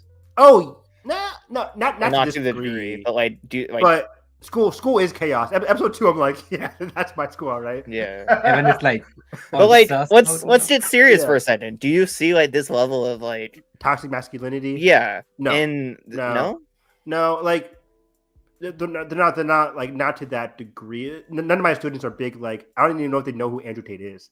At my So school. how old But, like, do you teach? 6th grade. Okay, maybe that's like So this is 12 and 13, same thing as a teenager. I guess things are different in the UK. In Great Britain, maybe, but like I think maybe I'm just like it's not. It's much more complex. I think what the show is saying, and for me as a teacher, it's so easy for me to like blame parents for like bad kids when parents don't pick up the phone call, when parents have bad communication with the teachers and the students. It's easy to blame the kids or easy to blame the parents rather than the kids. But like this show, we just said saying Josh, something like, so fascinating. it's saying something more complex about like what the parents are going through because like these aren't like typically awful. That's why parents. I hate the people that usually just watch Netflix shows that like, it was unsatisfying finale for me. Like They're like, people are saying that? Season 2? yeah, because they thought there'd be a twist. They thought there'd be a twist. What? Yeah. No. It's just you're grappling Not this with show. the Not this effects. show. That one, the car ride back from the store. Oh, so good. So good. That whole episode being a oneer is like some of the most impressive shit I've ever Oh man. seen. Crazy. Like, And they're real felt for oneers this too. They're Family. not I felt for this together. family because they're really struggling with their child did. It's like, did we do anything wrong? It's like, yeah, but also no. But it's like, but the show doesn't give you any like easy like resolution. No, it doesn't hold her hand at all, and but I love that. That's just life. Like exactly. Yes, there are bad.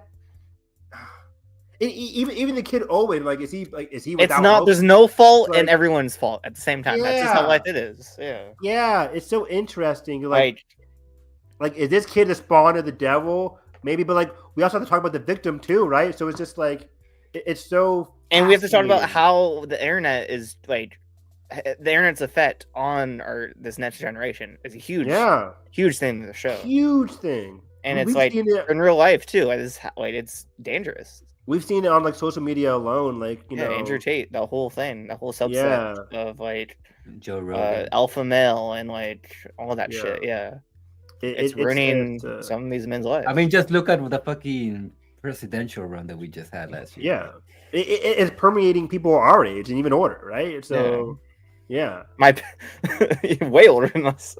Yeah, so it's so extremely fascinating. It's heartbreaking. It's breathtaking, and it invites great discussion, while also being a very, again, immersive show. I was just locked in, and again, what I loved about it is like there is no easy answers. It lays everything on the table, and it's just. And we talked about that shot at the end of episode 2, the drone. Oh, that was so cool. Transitions from steady the drone back to steady on Stephen Graham's face at the memorial site or whatever, at the crime scene. Oh my god, dude! Very impressive. Very impressive. Like, we went. Oh, go for it. I had to rewatch the ending to episode 1 because. Oh my god, Stephen Graham in that scene. Oh man, that was wild to me because I'm watching the way that episode unfolds. Like, is just perfect. It's just perfect. Perfect. Because I'm watching what happened in the video. I'm like, oh, is that what happened? Then I watch it again. I'm like, oh, like it's just, it's really. It's just lays it out for you. Lays it out for you. It's a wild watch. Yeah. I did go back after this and look more into this filmmaking team's past because Philip Branty was the director, and Stephen Graham was creator and writer along with him. They did this movie from 2021 called Boiling Points, which is like about Stephen Graham as like a Asian chef, and it was done in one take, same as these episodes. The whole movie, 90-minute movie, done in a single take. 99% Rotten Tomatoes on Peacock. It's fucking incredible. Oh, you it's saw one it? of the best. Yeah, I saw it. Yeah, I watched it. It's so good, and just the same level of filmmaking from the show. Philip Branty, he's going places. He's doing Enola Holmes 3 next. Which, you know what? Interesting. They're good. Yeah. They're good. They're not bad. You know, but another cool thing about like the Boiling Point movie, it spawned a sequel miniseries. That's like just a British version of The Bear. Is it called Top Chef? It's also called Boiling Point. I'm kidding. It's great. I've watched the first 2 episodes so far, and it's incredible. Are you locked in, motherfucker? Damn. So I love this filmmaking team. Interesting. Doing great shit. So yeah, guys, just in general, for the people watching who are still watching, you know, if you gotta watch Adolescence, Severance, The Pitt, White Lotus, like, is that it? Do we have more? Some great TV out right now. Let me look at my list. We talked about Daredevil already. Yep. TV. His Mission. I'm watching the John Mulaney weekly talk show. That's really fun on Netflix. I love that show. I hate you so much.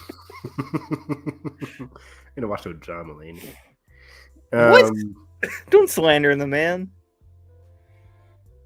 He's good. Watch Survivor. Of course he did. Did Invincible end in March, right? Invincible season 3? I forgot that show was happening. Invincible season 3 was excellent. Because season 1 I loved, but I just didn't continue for some reason. Season 1 is good. I really like season 2, and I think season 3 is one of its best, probably the best season yet for Invincible. So I think Invincible season 3 really dealing with Mark, the fallout between Mark and his father still. There's a heavy ultimatum hanging in the air. Don't want to get into that, but it's a very family and romantic season. I kind of really liked that. Mark's relationship with Eve is great. His relationship with his mom, Deborah, is really great. There's a new member of the family that I want to talk about. The action is great. The last 2 episodes are really, really strong. Mark's character journey about struggling to be a hero and reckoning with his past is really strong as well. Across the board, I think Invincible season 3 is its best season yet. Did Friendly Neighborhood Spider-Man, was that March or February? Couldn't tell you. But that was a great show. People have not watched it from earlier this year. Friendly Neighborhood Spider-Man, better than Daredevil Born Again. And then Paradise, Sterling K. Brown show. It ended. It was fine. Shailene Woodley, I heard, is in that season. Shailene Woodley is going to be a recurring character in season 2. That gets me excited for Paradise season 2. Finale wasn't its best episode, but the penultimate episode still very strong for Paradise. So those are a lot of the good TV shows. Paradise, Invincible, The Pitt, White Lotus, Daredevil. You have one studio. One more to talk about. Go ahead. I finished my Twin Peaks journey this month. How was that, buddy? So I watched the original first 2 seasons, obviously, from the 90s. Incredible. David Lynch, one of the greatest to ever do it. Rest in peace. And Twin Peaks The Return, which is a show that came out in 2017, like decades later sequel to season 2, which ended in a bit huge cliffhanger, notorious cliffhanger, and the show got canceled, so they couldn't continue. Then they had this trilogy of films planned, and one of them came out that was a prequel. It flopped, so they couldn't continue to do the story after that. The film's incredible. Fire Walk with Me, Lynch's best work, I think. Yeah, I've always heard great things about when they came back, and it was just The Return is what I'm talking about right now. It's what I finished. The last part of Twin Peaks. 18 episodes. It's a miniseries. It's a decades later sequel to Twin Peaks, and it is some of the most surreal, weirdest, biggest swings I've ever seen in filmmaking. It really, everyone talks about it as like one of the best works of art in this decade, and it really is. Wow. It's just it's what I like to dub "fuck you" cinema. It just does not care what you think. It's doing its own thing and does not care if you're along for the ride or not. And it's just so ballsy and so bold, and that's just what David Lynch was known for, and what he is why he's one of the greats and will always be. Oh. And it's just a devastating work of art. Yeah, I've heard great things about The Return. That's kind of what got me interested in David Lynch as a person and his past filmography. Just never got around to watching it. But Evan, Twin Peaks would be your shit. Season 3, maybe not as much, but the first 2 seasons, dude, love. Yeah, definitely got to watch that shit. Kyle MacLachlan in season 3, unreal shit. Is that it? Oh, yeah. Before we leave, we lost Val Kilmer yesterday. Yes. This is a heartbreaking. More heartbreaking losses this year. One of my favorite actors, who is like not sneakily, but like he just was a perfect package. And just shout out to a lot of his great movies. Top Gun Maverick, of course, he was excellent in.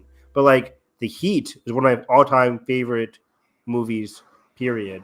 And he's excellent in that. As a huge Willow fan, a recent Willow fan, I loved him in Willow. He's so good in that. Kiss Bang Bang, his line delivery. I've never seen Kiss Baby. I haven't either. I didn't watch that. I You didn't watch guys would that. love it, yeah. Heat's raining out is there. like, whoa.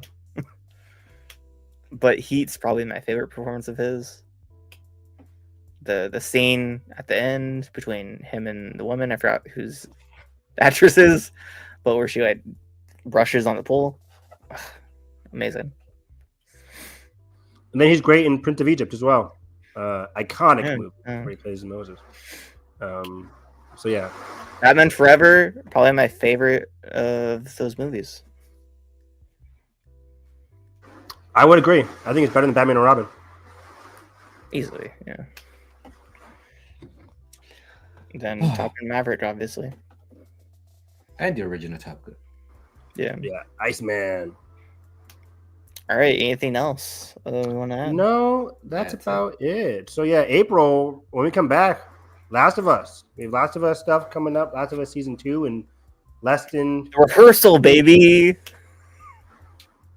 never watched season 1. It's not your thing at all. Yeah. You would hate it. Yeah, probably not my thing.